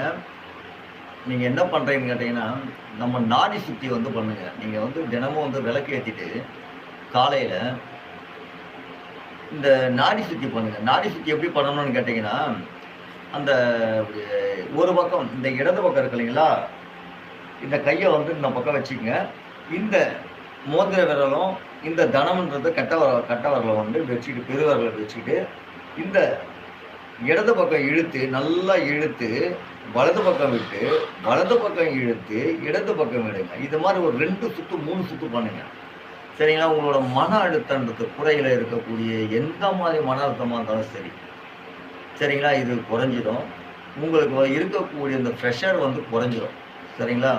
இந்த ப்ரெஷர் குறையிறதுனாலுமே இந்த மன அழுத்தம் குறையிறதுனாலும் ஒரு ப்ரெஷர் வந்து தன்னால் அது வந்து தண்ணி மாதிரி கரைஞ்சிடும். சரிங்களா? மன ஆரோக்கியப்படும், உடல் ஆரோக்கியப்படும். சரிங்களா? அதுக்கு நீங்கள் வந்துட்டு முயற்சி செய்யுங்க. உங்களை சீக்கிரமாக வந்து உங்கள் மன அழுத்தத்தை வந்து ரிலீவ் பண்ணும். சரிங்களா? எந்த கஷ்டமாக இருந்தாலும் சரி, எல்லாத்தையுமே வந்து உடைச்சி சரி பண்ணி கொடுத்துரும். அதுக்கான வழியை உங்களுக்கு ஏற்படுத்தி கொடுத்துரும். நீங்கள் வந்து நாடி சுத்தி பண்ணுங்க. சரியா? அந்த நாடி சுத்தி பண்ண மனம் வந்து நமக்கு அடங்க மாட்டேங்குதுன்னு நான் சொன்னேன் பார்த்தீங்களா? முன்னாடி வந்து இந்த விளக்கு வந்து ஏற்றிட்டு நல்லெண்ணெயில் விளக்கு ஏற்றி அந்த நல்லெண்ணெயில் இருக்கக்கூடிய நற்பலன் வந்து நிறைய பேருக்கு தெரியாது. சரிங்களா? நல்லெண்ணெய் ஏற்றிட்டு நல்லெண்ணெய்க்கு முன்னாடி வந்து உட்காந்து நாம் ஒரு 3 நிமிஷம், நம்ம 5 நிமிஷம்லாம் கொண்டு போக வேண்டாம். அவ்வளோ நேரம் நம்ம எடுத்துக்க வேண்டியது. 3 நிமிஷம் உட்காந்து அப்படியே கொஞ்சம் தியானம் பண்ணி அந்த சுவாசத்தை அப்படி இழுத்து ஆனந்தமாக வந்து அந்த சுவாசத்தை ரொம்ப ஆனந்தமாக இழுக்கணும். ஆனந்தமாக இழுத்து 2 முறை 3 முறை நீங்கள் விட்டு எழுந்து வந்துட்டு நீங்கள் உங்களோட பயிற்சியை நீங்கள் பண்ணினீங்கன்னா அந்த பயிற்சி உங்களுக்கு ஆனந்தமாக இருக்கும். மன அழுத்தத்தை குறைக்கும். சரிங்களா? உங்களுக்கு இருக்கக்கூடிய கஷ்டங்களை வந்து குறைச்சிடும். ஏதேனும் வழிகள் இருந்தது, ஏதோ ஒரு பிரச்சனைகள் இருந்தால் அந்த பிரச்சனையை தீரத்துக்கான வழியை உங்களுக்கு அந்த நாடி சுத்தியான தியானம் வந்து உங்களுக்கு அந்த பயிற்சி கொடுத்துரும். மன அழுத்தம் உங்களால் வந்து குறைஞ்சிடும். மன அழுத்தம்ன்றதே வந்து சாதாரணமான ஒரு விஷயமா வந்து எடுத்துக்கொள்ள சும்மா விளையாது. ஏதோ வந்துட்டு போகிற மாதிரி அது ஒரு இதுவாக இருக்கும். அது பெரிய விஷயம் கிடையாது. சரிங்களா? நீங்கள் இந்த பயிற்சி செய்யுங்க. பயிற்சி செய்யறதுக்கு முன்னாடி வீட்டில் வந்து விளக்கு ஏற்றி தியானம் செய்யுங்க. ஒரு 3 நிமிஷம் உட்காந்து அதுக்கப்புறம் வந்து நீங்கள் நாடி சுற்றி செய்யுங்க. எல்லாம் சரியாக வரும்.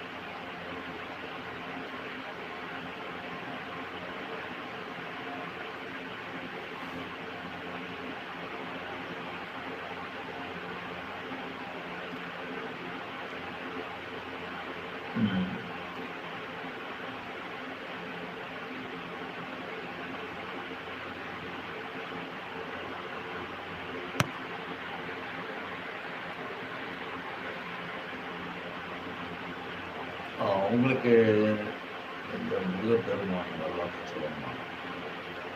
கண்டிப்பா. ஏன்னா முருகப்பெருமானோட வரலாற்றை வந்து நம்ம சொல்லணும்னா ரொம்ப சொல்லிக்கிட்டே போகலாம். நான் சுருக்கமாக சில வரலாற்றை மட்டும் உங்களுக்கு சொல்கிறேன். ஏன்னா பெரும்பாலும் வந்து நிறைய பேருக்கு இந்த வரலாற்று தெரியுமான்றது தெரியாது. சரிங்களா? ஏன்னா வந்து முருகனோட வரலாற்றை பார்த்தீங்கன்னா பல காண்டங்களில் வந்து அந்த வரலாற்றை வந்து எழுதப்பட்டிருக்கு. சரி, இன்னும் 16 காண்டங்கள் எங்கே போச்சுன்னே தெரியாது.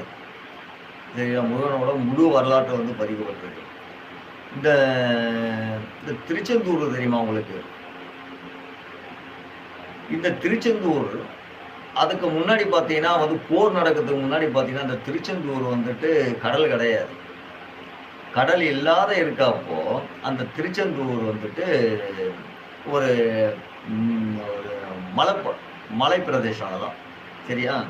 எல்லாம் படர்ந்து மலைகளாக தான் இருக்கும். அந்த மலையில இருந்து ஒரு 2000 கிலோமீட்டர் தொலைவில் வந்துட்டு ஒரு கவிஞ மலைன்னு ஒன்று இருக்கும். அந்த கவிஞ மலை வந்து இங்கேருந்து பார்த்தீங்கன்னா இப்போ நம்ம சொல்லக்கூடிய ஆராய்ச்சி வந்து அந்த காலத்தில் வந்து 8 பங்கு வந்து இருக்கக்கூடிய ஆராய்ச்சி அப்போ. சரிங்களா? விஞ்ஞானம் அந்த காலத்திலே இருந்தது.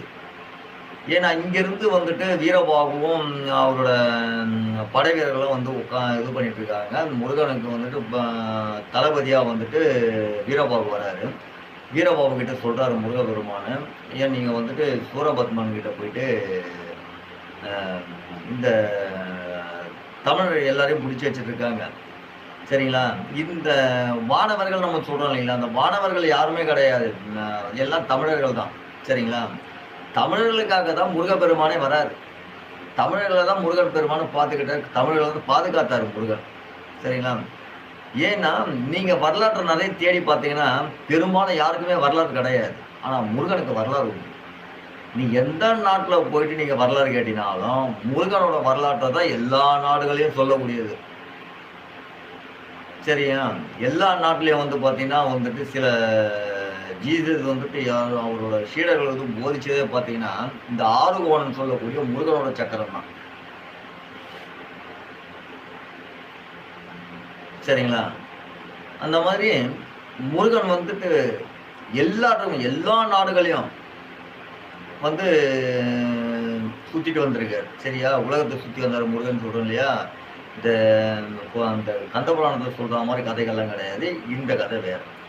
ஏன்னா, இந்த கதையில வந்து பார்த்தீங்கன்னா வந்துட்டு, இவரு என்ன பண்றாருன்னு கேட்டா முருகப்பெருமானு, ஒரு காலகட்டத்தில வந்து இந்த ஆடு கதை தெரியுமா உங்களுக்கு? இந்த ஆடு வந்து முருகனுக்கு முதல்ல ஒரு வாகனமா இருக்கும். வாகனம் கிடையாது. இந்த கதைய நான் உங்களுக்கு சொல்றேன். இந்த ஒரு காலகட்டத்தில என்ன பண்றான்னு கேட்டீங்கன்னா, கடவுளுக்கு வந்துட்டு வழிபடுறேன்னு சொல்லிட்டு, இந்த ஆடு, மாடு அப்புறம் வந்து பார்த்தா நெறைய ஜீவன்கள்லாம் வந்து இந்த யாகத்தில வந்துட்டு போடுவாங்க. வெட்டி போடுவாங்க. அப்படி வெட்டி போடும்போது என்ன ஆகுதுன்னு கேட்டீங்கன்னா, அதுலேருந்து ஒரு ஆடு என்ன பண்ணுதுன்னு கேட்டீங்கன்னா, வெட்டும்பொழுது அந்த ஆடு மேல வந்து வெட்டுப்படாம அந்த ஆடு யாகத்தில விழுந்து, யாகத்திலருந்து மேல குதிச்சு, அங்க உள்ளவங்க அத்தன பேரும் அடிச்சு, இடிச்சு எல்லாத்தையும் துவம்சம் பண்ணிட்டு, எல்லாருடைய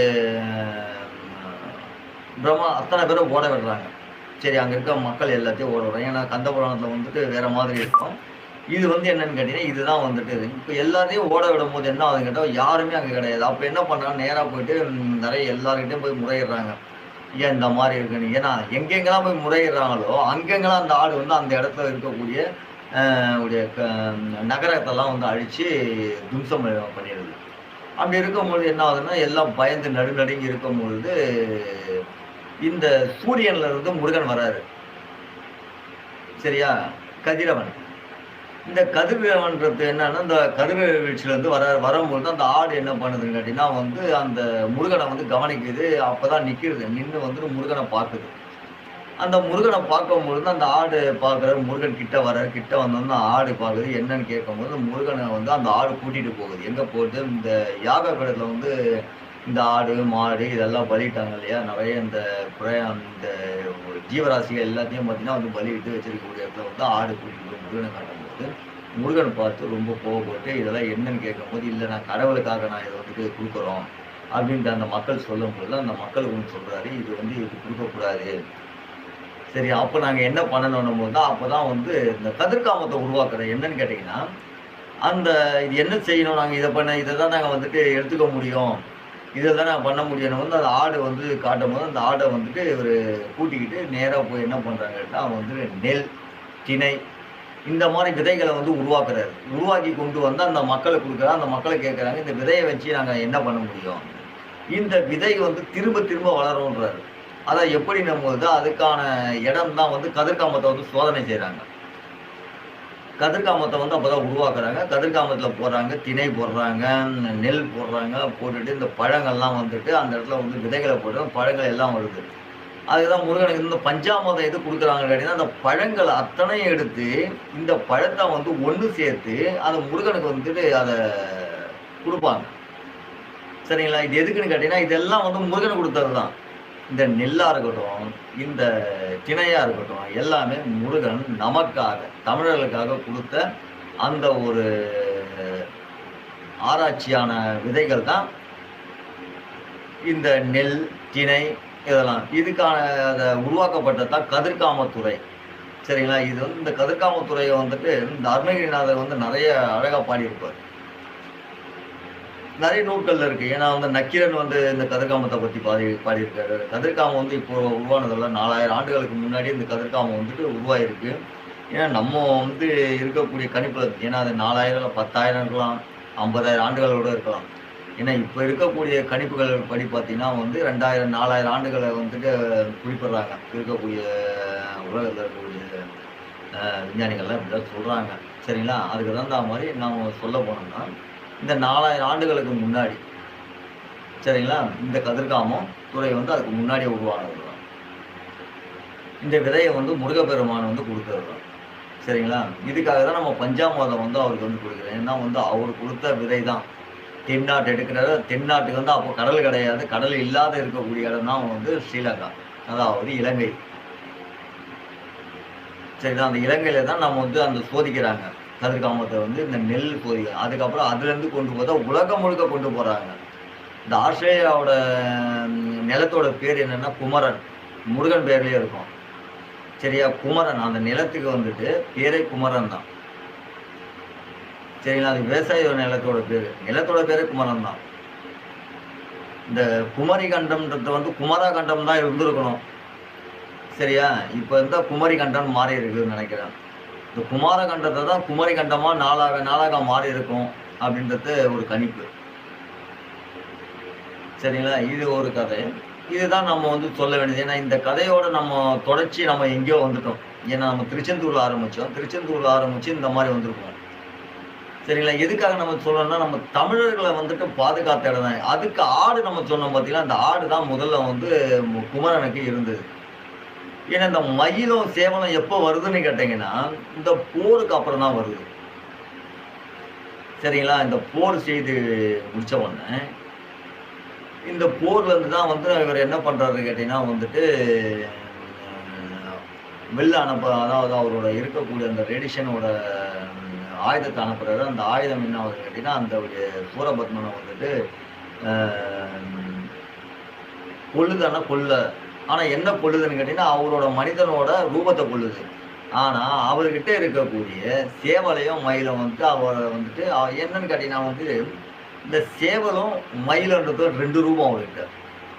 சரிங்களா? அவரு வந்து சுயமா எதையும் சிந்திக்க மாட்டாரு. அவரோட தங்கையும், அவரோட தமையன் இருக்கக்கூடியவங்க இவங்க மட்டும் சொன்னா மட்டும் தான் கேட்பாரு. அவரு சுயமா சிந்திக்க மாட்டாரு. தங்கை என்ன சொல்லுதோ, அத ஆமா செய்யலாம் அப்படின்றாரு. அதனால என்னன்னா, அவருக்குள்ள ஒரு ஒரு சிந்தனையும், அசுர குணமும் இருக்கிறதுனால இந்த 2ம் வருது. மயிலாவும், சேவலாவும் வருது. இவர் என்ன பண்றாருன்னு கேட்டீங்கன்னா, மயில வந்துட்டு இவர் அந்த தண்டனை குடுக்குறாரு. சரியா? ஏன் அந்த தண்டனை குடுக்குறாருன்னு கேட்டீங்கன்னா, சூரபத்மனுக்கு இவர் செய்தது வந்துட்டு மனித குலத்துக்கான சிந்தனையே இல்ல. சரியா? இந்த தமிழர்கள ரொம்ப கொடுமைப்படுத்தியிருக்காரு. சரியா? தமிழர்கள ரொம்ப கொடுமைப்படுத்தியிருக்காரு. வானவர்கள கூட்டிட்டு போயிட்டு சிறை மீட்டாரு. வானவர்கள் யாருன்னா தமிழர்கள் தான். வானவர்கள் யாருன்னா அப்பவே வந்து வானிலை ஆராய்ச்சி செய்தவர்கள் தான் வானவர்கள். சரியா? வானம் சம்பந்தப்பட்ட அனைத்தும் தெரிந்தவர்கள் தான் வானவர்கள். வானவர்கள் வேற யாரும் இல்ல, தமிழர்கள் தான் வானவர்கள். அந்த வானவர்களை சிறைமிட்டாரு. மீட்டு அந்த தமிழர்கள் வானவர்கள் கூடிய தமிழர்களை எல்லாம் சிறை மீட்டு கொண்டு வந்து இவரோட பாதுகாப்ப வச்சிருந்து இந்த ஒரு தமிழர்களுக்காகவே ரொம்ப பாதுகாப்பா இருந்ததுனால தான் முருகனை வந்து தமிழர்கள் வந்து அநேகமா வணங்குறாங்க.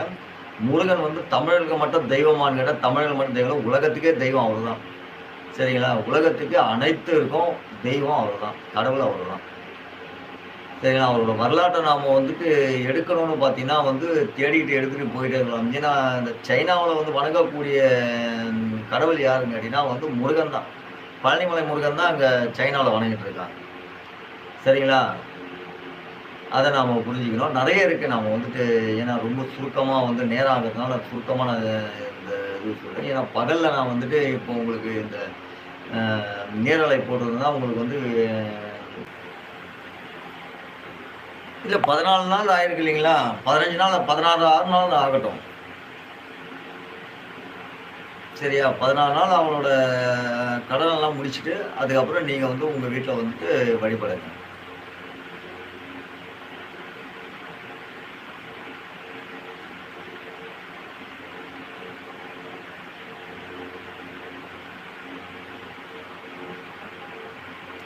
அந்த மூலிகை மந்திரத்துக்கு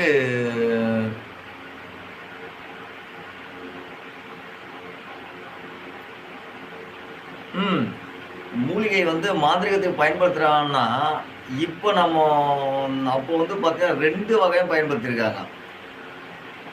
எப்படின்னு கேட்டீங்கன்னா, மூலிகை நம்ம சாப்பிடுறதுக்கு, உடல் ஆரோக்கியத்துக்கு பயன்படுத்தியிருக்காங்க. நெறைய சாப்பிட்டுருக்காங்க. அது இல்லாம வந்து மாந்திரீகத்துக்கு நெறைய பயன்படுத்தியிருக்காங்க. மாந்திரீகத்துக்கு எப்படி பயன்படுத்தணும்னு கேட்டீங்கன்னா, இந்த மூலிகை வந்துட்டு ஒரு மூலிகையை தேர்ந்தெடுக்கிறாங்கன்னு வச்சுக்கங்க. எந்த மாரி மூலிகையை தேர்ந்தெடுக்கணும்? ஏன்னா வந்து இந்த மூலிகையில வந்து நெறைய பேர வாழ வச்சிருக்காங்க. நெறைய பேர வந்து கெடுத்தும் இருக்காங்க அந்த மூலிகையில. சரிங்களா?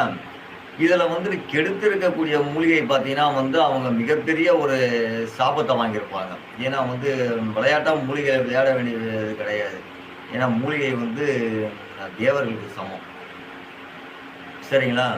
அந்த மூலிகையை வந்துட்டு பயன்படுத்தலாம் வந்து மாந்திரீகத்துக்கு பயன்படுத்தலாம். மாந்திரீகத்துக்கு அநேகம் பேர் பயன்படுத்தியிருக்காங்க. இன்னைக்கு வரக்கூடிய இந்த மாந்திரிகர் கூட பார்த்தீங்கன்னா, இந்த பிழைப்புக்காகவும், தொழிலுக்காகவும் என்ன பண்றாங்கன்னு கேட்டீங்கன்னா, இந்த மூலிகையை எடுத்து நாம ஏதாவது மாயாஜாலம் பண்ண முடியும், ஜாலம் பண்ண முடியும். இதாவது கிடைக்கும்னு இப்ப எடுத்து பயன்படுத்துறாங்க. அதுக்கான முறைகள் இருக்கு. நெறைய பேர் பார்த்தீங்கன்னா, இந்த மூலிகையை எடுத்து பயன்படுத்தி இது இல்ல பலிக்கவே இல்ல, இது கிடையவே கிடையாதுன்னா, ஆனா பலிக்கிறதா இருந்தால் பலிக்கிறது. காரணம் என்னன்னு கேட்டீங்கன்னா, அதுக்கான வந்துட்டு மூலிகை வந்துட்டு நெறைய பதிவு வருது. இந்த பதிவுக்கு வந்துட்டு ஏன்னா இந்த ஒரு மூலிகையோட இது வந்து நான் சொல்லிட்டு வந்தேன்னா, அவங்களுக்கு சந்தேகம் பூர்த்தி ஆயிடும். அதுக்கப்புறம் நான் உங்களுக்கு வந்துட்டு மத்த பதிவுகள வந்து நான் உங்களுக்கு சொல்றேன்.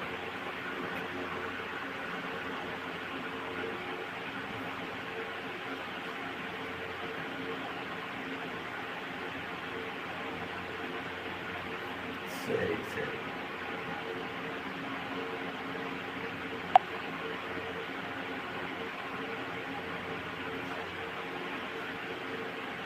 அந்த மூலிகை வந்துட்டு என்னன்னா வந்து முறைப்படி, அதாவது காலையில வந்துட்டு ஒரு 4:30 மணிக்கெல்லாம் எழுந்து போயிட்டு, அ மூலிகைக்கு வந்துட்டு தாமரை நூலோ, அல்லது மஞ்சள் நூலோ, இல்ல வெள்ளை நூலோ எடுத்துக்கிட்டு போயிட்டு அந்த காப்பு கட்டணுன்ற ஒரு முறை இருக்கு. அது காப்பு கட்டி, அது வந்துட்டு இந்த ஞாயிறு அல்லது பூசம் இந்த மாரி ஒரு நட்சத்திரம் நாட்கள்ல வந்துட்டு என்ன பண்ணோம், மகா நட்சத்திரம் இந்த மாரி நாட்கள்லாம் வந்து சிறப்பு எடுக்கிறது வந்து பார்த்தீங்கன்னா, அத எடுத்து அத வந்துட்டு அதுக்கான காப்பு கட்டி, சாபம் குடுத்து, சரிங்களா? அதுக்கு மந்திர உயிர் குடுத்து, இது நெறைய இருக்கு. இதெல்லாம் வந்து செய்து, சாப விமோசனம் செய்யணும். அதுக்கப்புறம் வந்துட்டு மந்திர உயிர் குடுக்கணும். உயிர் குடுத்த பிறகு மூல மந்திரம் ஜபிக்கணும். மூல மந்திரம் ஜபி எதுக்காக வேலை செய்யணுன்றதுக்கு மூல மந்திரம் ஜபிக்கணும். இவ்வளோ விஷயங்கள் வந்து இருக்கு. இதெல்லாம் பண்ணின பிறகு தான், அத வந்துட்டு ஒரு ஒரு காப்பர் தட்டிலயோ, இல்ல மிகப்பெரிய ஒரு மண் சட்டிலயோ அத வந்து பயன்படுத்தி, அதுக்கான மந்திரத்த வந்து 1008 1008ன்னு வந்து ஜெபிச்சு, அத வந்து பயன்படுத்துவாங்க. அது எதுக்காக நல்ல விஷயத்துக்கு மட்டும் பயன்படுத்தினா, அவங்களுக்கு வந்து தோஷம் இல்லை. சாபம் இல்லை, கர்ம வினை இல்லை. அத தீய விஷயத்துக்காக அத பயன்படுத்தினான்னா, அதுக்கு தோஷம் உண்டு, கர்மம் உண்டு, சாப விமோசனம் கிடையவே கிடையாது. சரியா? அதனால வேண்டி இத நன்மைக்கு மட்டுமே பயன்படுத்தி, நன்மைக்கு மட்டுமே செய்யணும். நன்மைக்கு மட்டுமே குடுக்கணும். ஆனால் அந்த நன்மைக்கு குடுக்கறதுக்கு ஒருத்தவங்க வந்து நம்மகிட்ட ஒரு கேள்வி கேட்கறாங்க. ஐயா இந்த மாரி ஒருத்தவங்க வந்து இருக்காங்க, அந்த மாரி குடுன்னா குடுக்கவே கூடாது.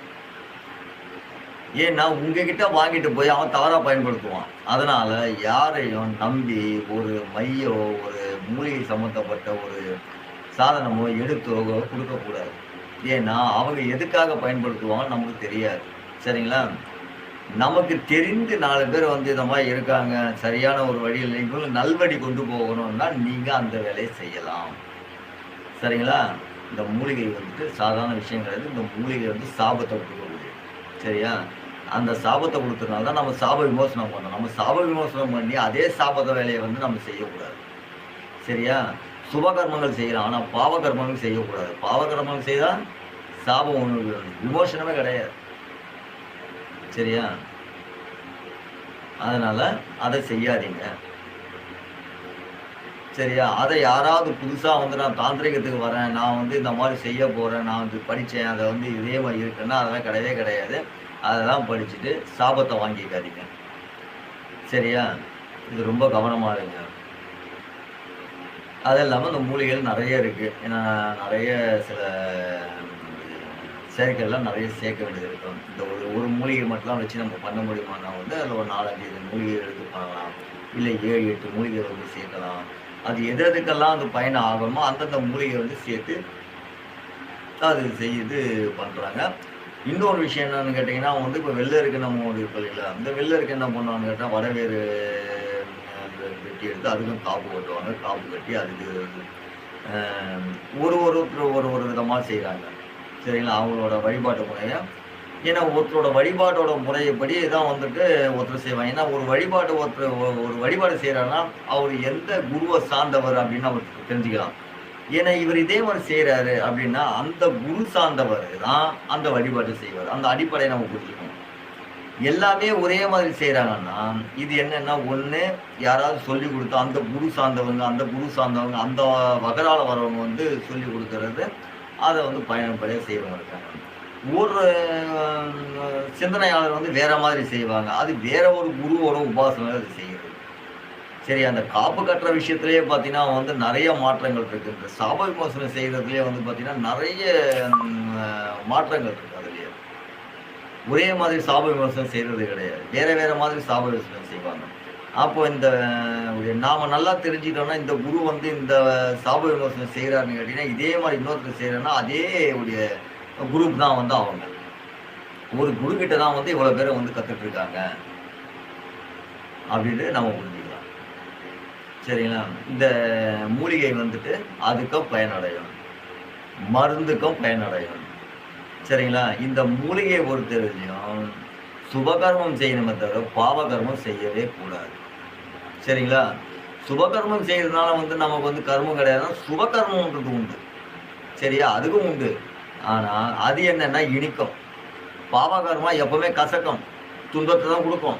சரியா? அந்த பாவகர்மா எப்பவும் செய்யக்கூடாது. சுபகர்மா மட்டுமே செய்யறதுக்கு இந்த மூலிகையை வந்து பயன்படுத்தியிருக்காங்க. சரிங்களா? நல்லதுக்கு பயன்படுத்தினா சரி, நல்லதே நடக்கும்.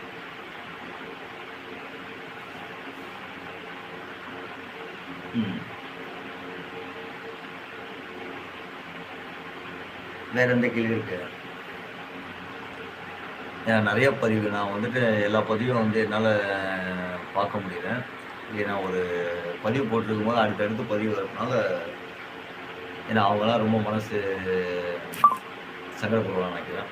ஏன்னா என்னடா நம்ம பதிவு பார்க்கலன்னு சொல்லிட்டு நான் உங்களுக்கு பார்த்து உங்களுக்கு வந்து வீடியோ போடுறேன். நான் உங்களுக்கு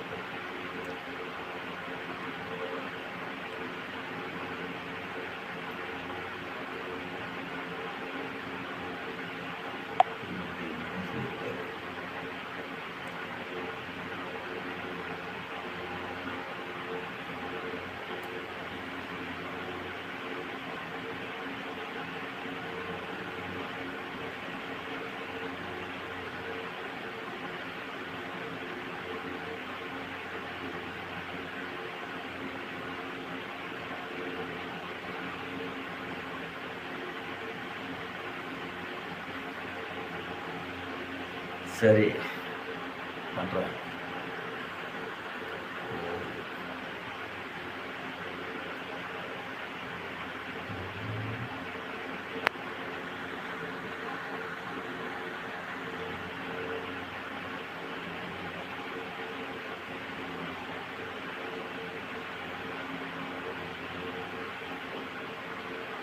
நிறைய மெசேஜ் நான் படிக்கல. சரிங்களா? வருத்தப்பட வேண்டாம். நான் பார்த்தே நான் படிச்சுக்கிறேன். ஏன்னா நீங்கள் வந்து பதிவு வந்துட்டே இருந்தாலும் என்னால் வந்துட்டு பார்க்க முடியல. ஏன்னா அந்த ஒரு கேள்விக்கு பதில் சொல்லிகிட்டே இருக்கிறதுனால நான் என்னால் பதிவு வந்துட்டு சரியாக கவனிக்கல.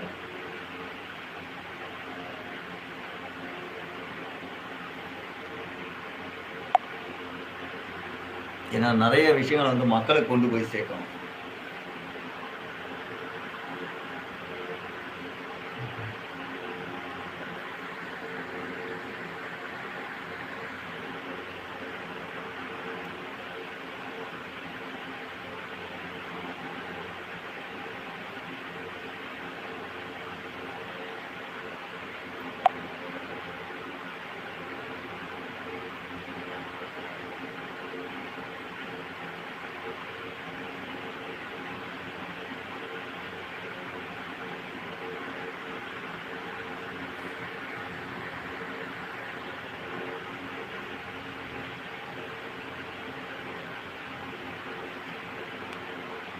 நீங்கள் கேட்டிருக்க பதிவு படி பார்த்தீங்கன்னா குண்டலினி சக்தியை பற்றி நீங்கள் கேட்டிருக்கீங்க. குண்டலினி சக்தி உண்மைதான்.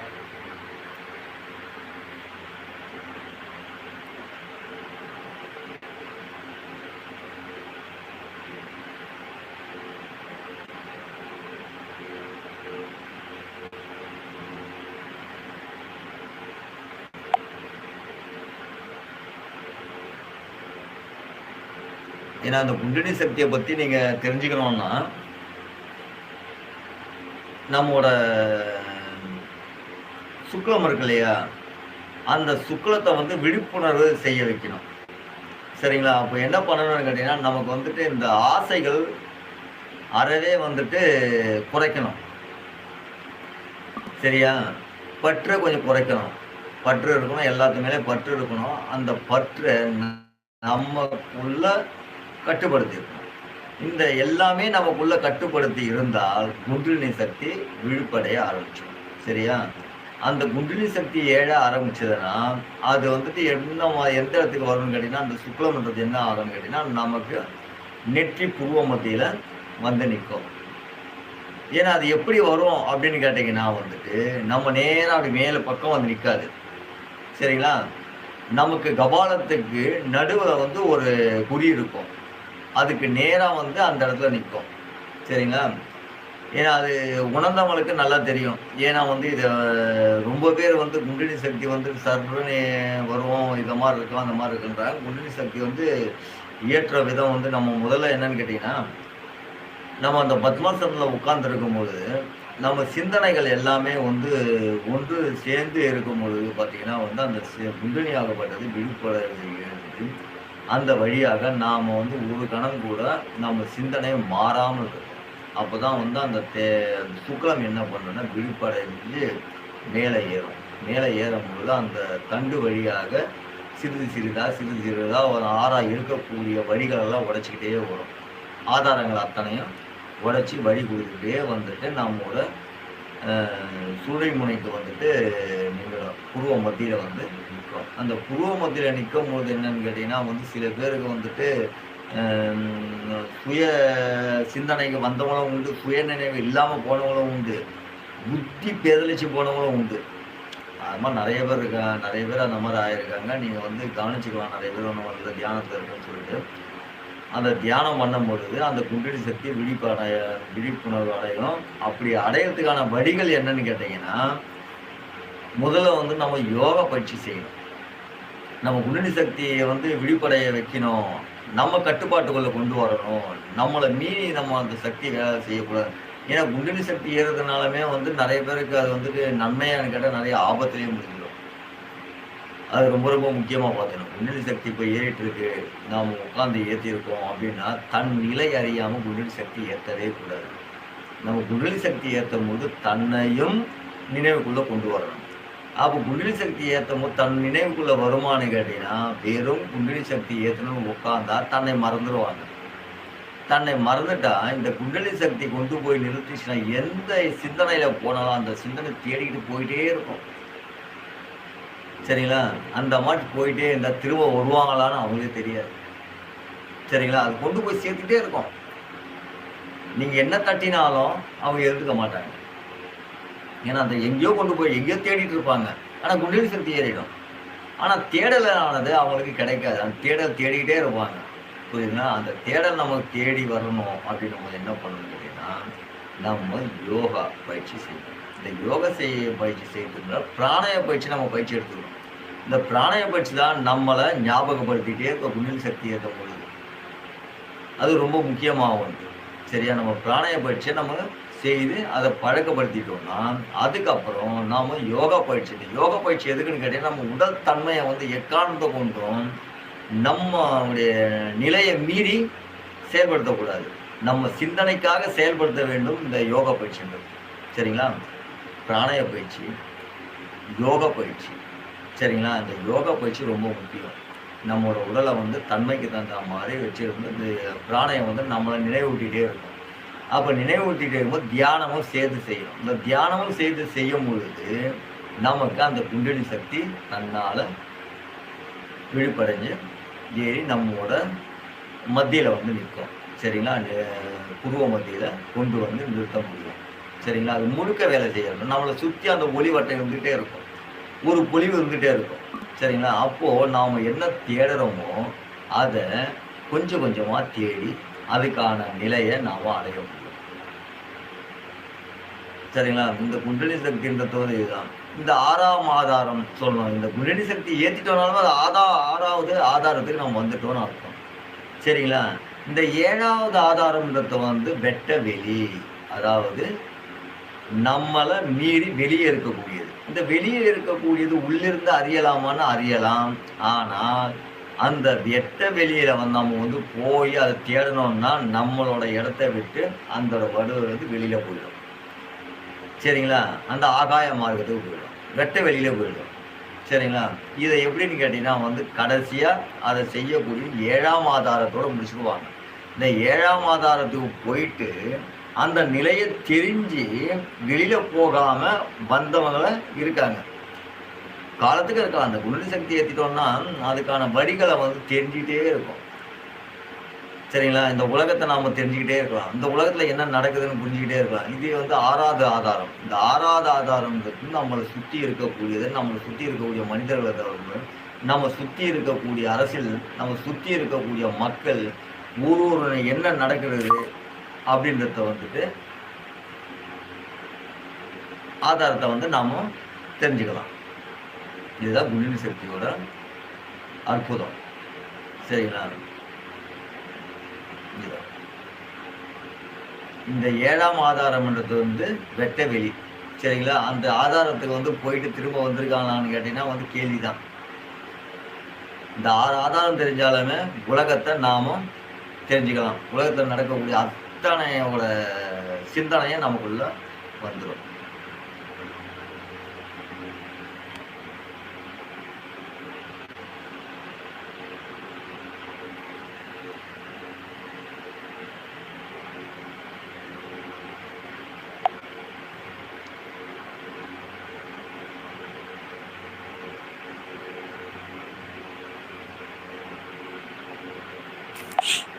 ஆ.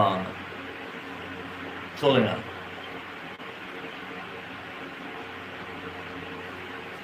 வேற ஏதாவது கேள்வி இருக்கா?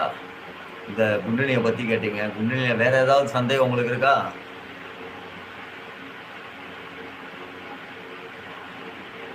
ம்.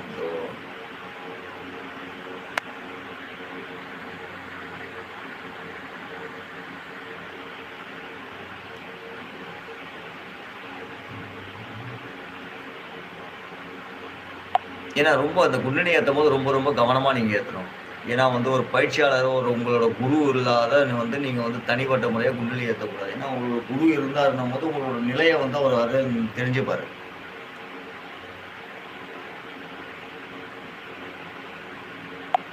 சரிங்களா?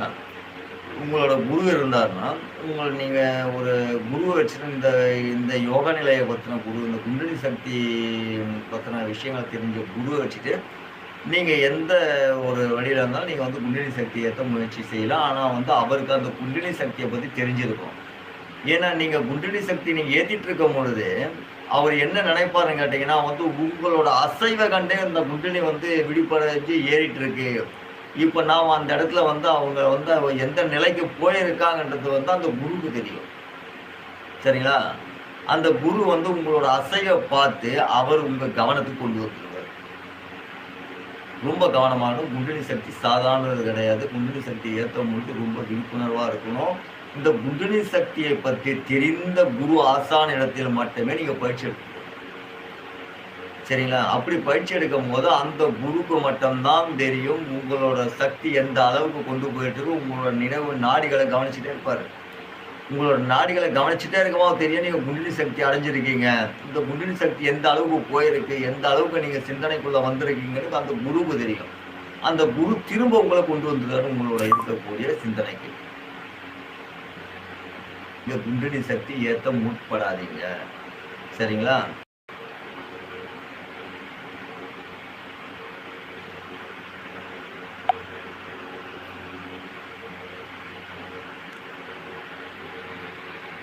நிறைய மறைச்சிருக்காங்க. சரிங்களா? அவர் வந்து ஒரு பிரம்மம் செய்தவர், படைத்தவர் அவரு. அது ஒரு காரணம் கூட இருக்கா. ஏன்னா முருகன் பிரம்மாதான் படைச்சாங்க. ஆனா அந்த படைக்கிற தொழில் முருகனும் படைச்சாருன்னு யாருக்கா தெரியுமா? ஏன்னா அதுக்கு ஒரு உதாரணம் புராணங்கள் இருக்கு. அது வந்து என்னன்னு கேட்டீங்கன்னா, புராணங்கள் சந்தர்ப்பத்துக்கு தகுந்த மாதிரில இருக்கக்கூடிய சமுதாயத்துக்கு தகுந்த மாதிரி புராணங்கள் எழுதப்பட்டிருக்கு, அமைச்சிருக்கு. ஆமாம். அந்த மாரி அமைக்கலாமான்னா, ஆமா நம்மளோட நாட்டு நலனுக்காகவும், மக்கள் நலனுக்காகவும் இந்த புராணங்களை வந்து அந்த அந்த சமயத்துக்கு தகுந்த மாதிரி அமைக்கலாம். சரிங்க. இப்போ இருக்கக்கூடிய எல்லாருடைய வரலாறும் அப்படி தான் அமைச்சிட்டு வர்றாங்க. அப்படின்னு இருக்கும்போது கந்த புராணத்தில் வந்துட்டு என்னன்னு கேட்டிங்கன்னா, ஒரு குறிப்பிட்ட ஒரு சில விஷயங்கள் நம்ம எடுத்துக்கணும். என்னன்னு கேட்டிங்கன்னா வந்துட்டு, பிரம்மா வந்துட்டு பிரணவ மந்திரத்துக்கான பொருள் இப்போ நம்ம ஒரு வேலை செய்கிறோங்க. நம்ம வேலை செய்யும் பொழுது நாம அந்த வேலையில சிந்தனையா செய்தாதான் அந்த வேலையை வந்து நல்லா செய்து முடிக்க முடியும் இல்லைங்களா? அந்த வேலையில நாம எங்கேயோ சிந்தனையை வச்சுக்கிட்டு ஒரு வேலையை செஞ்சா அந்த வேலை சரியா இருக்குமா? அந்த வேலையை மறுபடியும் செய்துமோ செய்யலையே நமக்கு தெரியாது இல்லையா? ஒரு வேலை செஞ்சுட்டு இருக்கோம், ஏதோ ஒரு கணக்கு பார்த்துட்டு இருக்கோம்னு வச்சுக்கோங்க. அந்த கணக்கு சரியா பார்த்துட்டு இருக்கோம், ஏதோ சிந்தனை வச்சு நம்ம கணக்கு பார்த்துட்டோம்னா நம்ம அந்த கணக்கு பார்த்தோம்னா நமக்கு தெரியாது. திரும்ப ஒரு கணக்கை எழுதிடுவோம். சரிங்களா? அந்த மாதிரியா நம்ம பிரம்மாவோட கணக்கில் வந்து பார்த்தீங்கன்னா, இந்த மாதிரி முருகப்பெருமானோட கேள்வி கேட்கும்போது அந்த கேள்விக்கான சிறையான அந்த தொழிலுக்கான விளக்கம் வந்துட்டு செய்யாமல் ஒரு தொழில் செய்தாருன்றதுக்காக என்ன பண்ணுறாங்க, ஏன்னா இது ஒரு கதை வேற, நான் ஒரு பதிவில் வந்து அது என்னன்னு நான் சொல்கிறேன். சரிங்களா? ஏன்னா இது கந்த புராணத்தில் கொடுக்கப்பட்டிருக்க ஒரு சில வரிகளை உங்களுக்கு வந்து சொல்கிறேன். சரிங்களா? அப்போது அவர் இவர்கிட்ட கேட்குறாரு, நீங்கள் வந்து படைக்கிற தொழில் வந்து தவறாக வந்து படைச்சிட்ருக்கீங்க அப்படின்ட்டு. அப்போது என்ன தவறுன்னும் போது கேட்குறாரு, சரி இதுக்கான கேள்வி கிடையாது, நீ தப்பாக பண்ணிட்டீங்கன்னு சொல்லிட்டு அவர் என்ன பண்ணுறாரு, வீரபாகுவை கூப்பிட்டு அவரை கொட்டி அதை சிறையில் அடைக்க சொல்கிறாங்க. சரிங்களா? அப்படி அடைச்ச பிறகு என்ன பண்ணுறாங்க, நல்லா கேட்டுங்க. முருகப்பெருமான இடத்துல யார் தவறு செய்தாலும், இப்போ கூட நடந்திருக்க பார்த்துருக்கலாம்னு நினைக்கிறேன், யார் ஒருத்தர் தவறு செய்தாலும் அவர் தண்டிக்கப்படுவார்கள். சரிங்களா? முருகனிடத்தில் கர்வம், திமிரு, சரியா, நான் தான் பெரியவன், நான் தான் உலகத்தில் பெரியவன்லாம் நினைக்க முடியாது. முருகன் கிட்ட வந்துட்டு அரசனம் ஆண்டியாவான், ஆண்டி அரசனாவான் முருகனோட இடத்துல. சரிங்களா? முருகனுக்கு வந்துட்டு ஏற்றத்தாழ்வுலாம் கிடையாது. சரிங்களா? அவருக்கு தேவை வந்துட்டு மனிதனை நிலைப்படுத்தி சரியான நெறி கொடுக்கணும், அவ்வளோதான் அவரோட வேலை. மக்களை காப்பாற்றணும், அதுதான் பண்ணிட்டு இருக்காரு இதுலையும். ஏன்னா சூரபத்மனை கொண்டாதான்னு கேட்டால் சூரபத்மனோட அவரோட உருவ நிலை அசுர குணத்தை மட்டும் தான் கொள்றாரு. சரிங்களா? முருகப்பெருமான் சூரபத்மனின் அசுர குணத்தை மட்டும் கொள்றாரு, அவரோட உள்ளத்தை கொல்லவே இல்லை. ஏன்னா உள்ளத்துல வந்து சேவலும் மயிலும் ஆக்கி கொண்டு வந்துடுறாரு. ஏன்னா அதுக்கு வந்து என்ன பண்ணும், சேவல் மயில் என்ன பண்ணும் இல்லையா? ஏன்னா அவர்கிட்ட இருக்கக்கூடிய 6 அறிவு, ஒரு அறிவு வேலை செய்யுது, 5 அறிவா இருந்ததுனால அதுக்கான தண்டனையை கொடுத்து, அதுக்கான என்ன தண்டனையோ அதை கொடுத்து அவரோட சேவலும் மயிலும் கொண்டு வந்தார். அதுக்கு தண்டனை புரியுது, அந்த சேவலுக்கு மயிலுக்கு என்ன தண்டனையோ அதை கொடுத்து அது சேவலாகவும் மயிலாகவும் ஆக்கிறாரு. நல்லா கேட்டீங்க. இது வந்துட்டு சட்டத்தில் இருக்கக்கூடியது.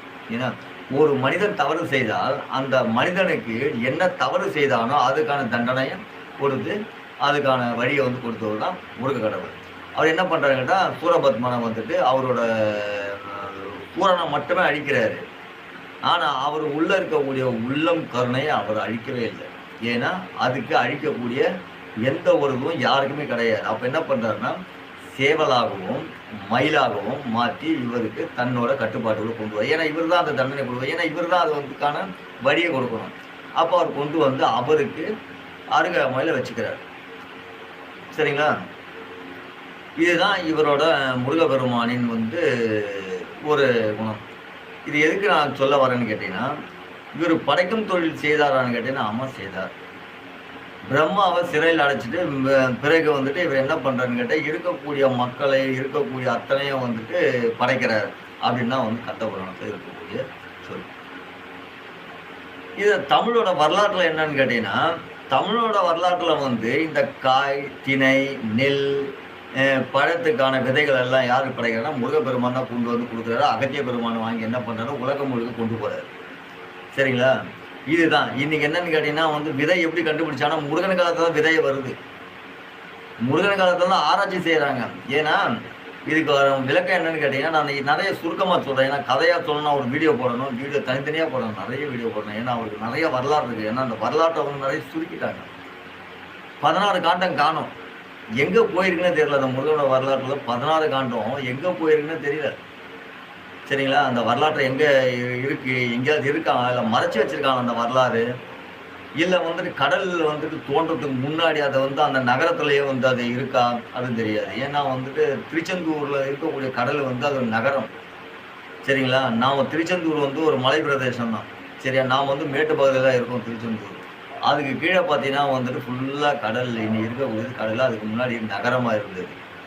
சரியா? அப்ப என்ன பண்றான்னு கேட்டீங்கன்னா, நம்ம படை வீரர்கள்லாம் வந்துட்டு சண்டை போறதுக்கு முன்னாடி, போருக்கு போறதுக்கு முன்னாடி களைச்சு போயிடுவாங்க. களைச்சு போனா போர்ல போய் ஜெயிக்கிறதுக்கு ரொம்ப கடினமா இருக்கும்ன்னு சொல்லிட்டு என்ன பண்றாங்கன்னா, இந்த மலை பிரதேசம் வந்து உடைச்சா தான் படை வீரர்கள் ரொம்ப ஈஸியா போக முடியுறதுக்காக என்ன பண்றாங்கன்னா, அந்த மலைய வந்து முருகனோட அந்த ரேடியேஷன் இருக்கக்கூடிய வேலையில வந்து மலைய வந்து தடுக்கிறார். ஏன்னா அந்த அளவுக்கு ஆராய்ச்சி அப்ப இருந்திருக்கு. அப்போ அந்த ரேடியேஷன் வேல் என்ன பண்ணுங்கன்னா, நேரா போய் அந்த மலைய உடைச்சு, அந்த மலைய வந்து ஒரு நொடி பொழுத வச்சு ஒரு கனப்பொழுதுல வந்து அப்புறப்படுத்துறாங்க. அப்ப எவ்வளோ பேர் வேலை செஞ்சிருப்பாங்க பாருங்க. எவ்வளோ படைவீரர்கள் இருந்திருப்பாங்க பாருங்க. அத அப்புறப்படுத்தி பிறகு தான் அந்த படை வந்து நகர்ந்து போகுது. சரியா? போயிட்டு அங்கேருந்து தான் வந்து சூரபத்மனுக்கு ஒரு எச்சரிக்கை விடுது. சரிங்களா? அப்பதான் அந்த சூரபத்மனுக்கு எச்சரிக்கை வருது. சூரபத்மா இப்போ ஒண்ணும் கெட்டு போல. ஏன்னா நீங்க பாருங்க, முருகப்பெருமானோட வரலாற்றுல இப்போ வந்து இருக்கக்கூடிய சூழ்நிலைப்படி பார்த்தீங்கன்னா, அப்பவே வந்து ஒரு 3 வாட்டி வந்து ஒரு மனிதனுக்கு வந்து அ வாய்ப்பு குடுக்கலாம். சரிங்களா? முதல்ல வந்துட்டு அவன் செய்த தவறு என்னன்றத நாம வந்து தெரியப்படுத்தணும். "அப்பா நீ தவறு செய்துருக்க. சரி பண்ணிக்கோ." 2வது எச்சரிக்கை. "இத பாரு நான் ஏற்கனவே வந்து தவறு பண்ணியிருக்கேன்னு சொன்னேன். நீ கேட்க மாட்டேங்கிற. நான் எச்சரிக்கை பண்றேன். இதுக்கு மேல செய்யாத" அப்படின்னு. 3வதா தவறு செய்வான். "அப்பா நீ கிளம்பு. நீ போயிட்டு நீ முதலாளிய பாரு. சரியா? நீ ரொம்ப தப்பு பண்ணிட்ட. இதுக்கு மேல நான் 2 வாட்டி எச்சரிக்கை பண்ணேன். நீ கேட்கவே இல்ல. 3வதா ஒரு தப்பு பண்ணியிருக்க. நீ போய் ஒரு முதலாளிய போய் பார்த்துட்டு, நீ வந்துட்டு பாருப்பா போ போனாங்க. நீ வேலைய விட்டு போன்னு சொல்லுவ. நீ முதலாளிய போய் பாருன்னு கூப்பிடுவாங்க. முதலாளி என்ன பண்ணுவாரு? கூப்பிடுவாரு. என்னப்பா இதுமாரி பண்ணியிருக்கீங்க? அவரு வேலைக்கு வச்சிருக்கதும் வேணான்றதும் அவரோட கடமை தான். அதே மாரி தான் முருகப்பெருமான போருக்கு போய் அங்க நின்னு சூரபத்மன கூப்பிடுறாரு. சூரபத்மா ஒண்ணும் பிரச்சனை கிடையாது. இப்போ நம்ம வந்து பேச்சுவார்த்தையில நம்ம வந்து பேசிக்கிட்டு, அங்க இருக்கக்கூடிய தமிழர்கள் எல்லாத்தையும் வந்து எல்லாருடைய மக்களையும் வந்து என் பக்கம் குடுத்துரு. சரியா? அவங்கள வந்து யாரையும் தண்டிக்காத, கஷ்டப்படுத்தாத. சரியா? நான் உங்க நாட்ட வந்து நீங்களே வந்து ஆண்டுட்டு போங்க. சரியா? நான் எங்களோட மக்கள தான் நான் கேட்கிறேன். எங்க மக்கள என்கிட்ட குடுத்துருன்னு சொல்றாரு. ஏன்னா தமிழன் ஒவ்வொருத்தரும் முருகனுக்கு கடமைப்பட்டிருக்கோம். சரியா? உலக மக்கள் ஒவ்வொருத்தரும் முருகனுக்கு கடமைப்பட்டிருக்கணும். சரியா? நாம இதெல்லாம் மறந்துடுறோம். மறந்துட்டு ஒரு மனிதர்களும் வந்துட்டு இடம் தேடி, தன் நிலை தெரியாம, நம்மளோட அடையாளம் என்னன்னு தெரியாம, நம்ம யாருன்னு தெரியாம ஒரு இடத்துக்கு வந்து நம்ம மாறிட்டு போயிட்டே இருக்காங்க நெறைய பேர். இவங்களுக்கெல்லாம் நம்ம அடையாளம் என்னன்னு தெரியுதான்னு தெரியல. சரியா? அப்ப என்ன பண்றாருன்னு கேட்டீங்கன்னா, எங்களோட மக்கள என்கிட்ட குடுத்துரு. சூரபத்மா நீ உங்க மக்கள வச்சு ஆட்சி பண்ணிட்டுக்கோ. நான் எதுவுமே சொல்லல. சரியா? அப்படின்னு சொல்லும்போது, அப்ப சூரபத்மன் என்ன பண்றாரு, நான் வந்துட்டு குடுக்க மாட்டேன். இந்த மக்கள் வந்து எங்களுக்கு அடிமை தான். நாங்க அப்படித்தான் வச்சிருப்போம். நாங்க அப்படிதான் வந்து கஷ்டப்படுத்துவோம். நாங்க அப்படிதான் துன்புறுத்துவோம். அப்படின்னு சொல்லி வாக்குவாதம் பண்ணவரு. அதுக்கப்புறம் என்ன பண்ணு, நான் இதுக்கு மேல எதுவும் சொல்ல முடியாது. அப்போ போர் ஆரம்பிச்சுடுறாங்க. சரியா? அந்த மாதிரியான வரலாறு போர் ஆரம்பிச்சு, அந்த போர்ல வந்துட்டு தாரகாசூரன், சிங்கமுகாசூரன், பானுகோபாலன், சூரபத்மன்ல வந்துட்டு அழிச்சிடுறாங்க. ஆனா அத்தனை பேரும் பார்த்தீங்கன்னா வந்துட்டு, தாரகாசூரனா என்ன பண்றாரு? ஏனை ஏமாத்தி இந்திரனுக்கு குடுத்துறாரு. சரியா? இந்திரன்றது யாருன்னு கேட்டா எல்லாமே வந்து தமிழர்கள் தான். யாருமே வந்துட்டு வேற்று கிரகவாசினா யாருமே கிடையாது. எல்லாம் தமிழர்கள் தான். சரியா? சிங்கத்த வந்து வாங்கி என்ன பண்றான்னு கேட்டீங்கன்னா வந்து சக்திக்கு வாகனமா குடுத்துறாரு. வாகனம்னு சொல்றாங்க. ஏன்னா இது வந்து நாம என்னன்னு கேட்டா, எல்லாமே வந்து நம்மோட அப்ப இருக்கக்கூடிய மொழியில பார்த்தா தமிழ் மொழி மட்டும் தான் இருந்தது. தமிழ் மொழியில இருந்து தான் சமஸ்கிருதம்ன்ற ஒரு மொழி தமிழோட கலந்து இருந்தது. சரியா? அது தமிழ் சமஸ்கிருதம் வந்து பிரிக்கப்படும். சமஸ்கிருதம் பேரு வச்சத தமிழ்ல இருந்து பிரிச்சு தான் பேர் வைக்கிறாங்க. சரிங்களா? தமிழையே அப்போ வாத மொழியா பயன்படுத்தியிருக்காங்க. சரியா? மொழிய வந்து மொழி விளையாட்டு அந்த காலத்திலேயே வந்து முருகன் காலகட்டத்திலேயே இந்த தமிழ் மொழிக்கு வந்து வாதமெல்லாம் நடந்திருக்கு. அதாவது வந்து சொற்பிரிவாதம். அதாவது சொல்ல வந்து பிரிச்சு ஆடுவாங்க. சரியா? பிரிச்சு வாதம் பண்ணுவாங்க அப்பலாம் வந்துட்டு. அப்ப பிரிக்கப்பட்டதுல வந்து பார்த்தா, பெரும்பாலும் பிரிக்கப்பட்டது வந்து சமஸ்கிருதம் வந்து தமிழ்லருந்து பிரிக்கிறாங்க. சரிங்களா? அந்த சமஸ்கிருதத்துல பிரிச்சது இன்னைக்கு சமஸ்கிருதம் வந்து ஒரு மொழியாக்கப்பட்டு, அந்த மொழிக்கு வந்து பல வடிவமைச்சு, அது வந்து இன்னைக்கு வந்துட்டு ஒரு வழிபாட்டு மொழியாகவும், அது வந்து ஒரு சொல் மொழியாவும் இன்னைக்கு வந்துட்டு ஒரு குறிப்பிட்ட இடத்துல வந்து அது இருக்கு. ஏன் நான் சொல்றேன், தமிழ் தான் தமிழ்ல இருந்து வந்தது தான். தமிழர்கள் வந்து இன்னைக்கு நம்ம பேசிட்டு இருக்கிறது வந்து பார்த்தீங்கன்னா வந்து தெய்வ மொழி, கடவுள் மொழி. சரிங்களா? அதனால வந்து தமிழனா பிறந்த ஒருத்தரும் வந்து புண்ணியம் பண்ணியிருக்கணும், தவம் பண்ணியிருக்கணும். நம்ம தமிழனா பிறக்கணும், தவம் பண்ணி தான் இருக்கணும். தவம் பண்ணி தான் தமிழனா பிறக்க முடியும். சரிங்களா? இந்த தமிழோட அடையாளத்தை முதல்ல நம்ம பாதுகாக்கணும். தமிழன்னா நம்ம யாருன்னு தெரிஞ்சுக்கணும். நம்மோட இதிகாசங்களை தெரியணும். நம்மோட கதை வரலாற்றை தெரியணும். தமிழோட வரலாற்றை தெரிஞ்சுக்கணும். சரியா? இந்த முருகனோட வரலாற்றை தெரிஞ்சு அந்நியர்கள் வந்து பயன்படுத்திட்டாங்க முருகனை. தமிழை யாரை பயன்படுத்தினா, தமிழனுக்கு நம்ம அப்பா தானே, நம்மளோட கடவுள் தானே, நமக்கு என்ன பெரிய விஷயம்ட்டு அந்த வரலாற்றை விட்டுடு அப்படின்றாங்க தவிர, அந்த வரலாற்றை நாம அறிய முடியாத அளவுக்கு கொண்டு வந்துட்டாங்க. சரியா?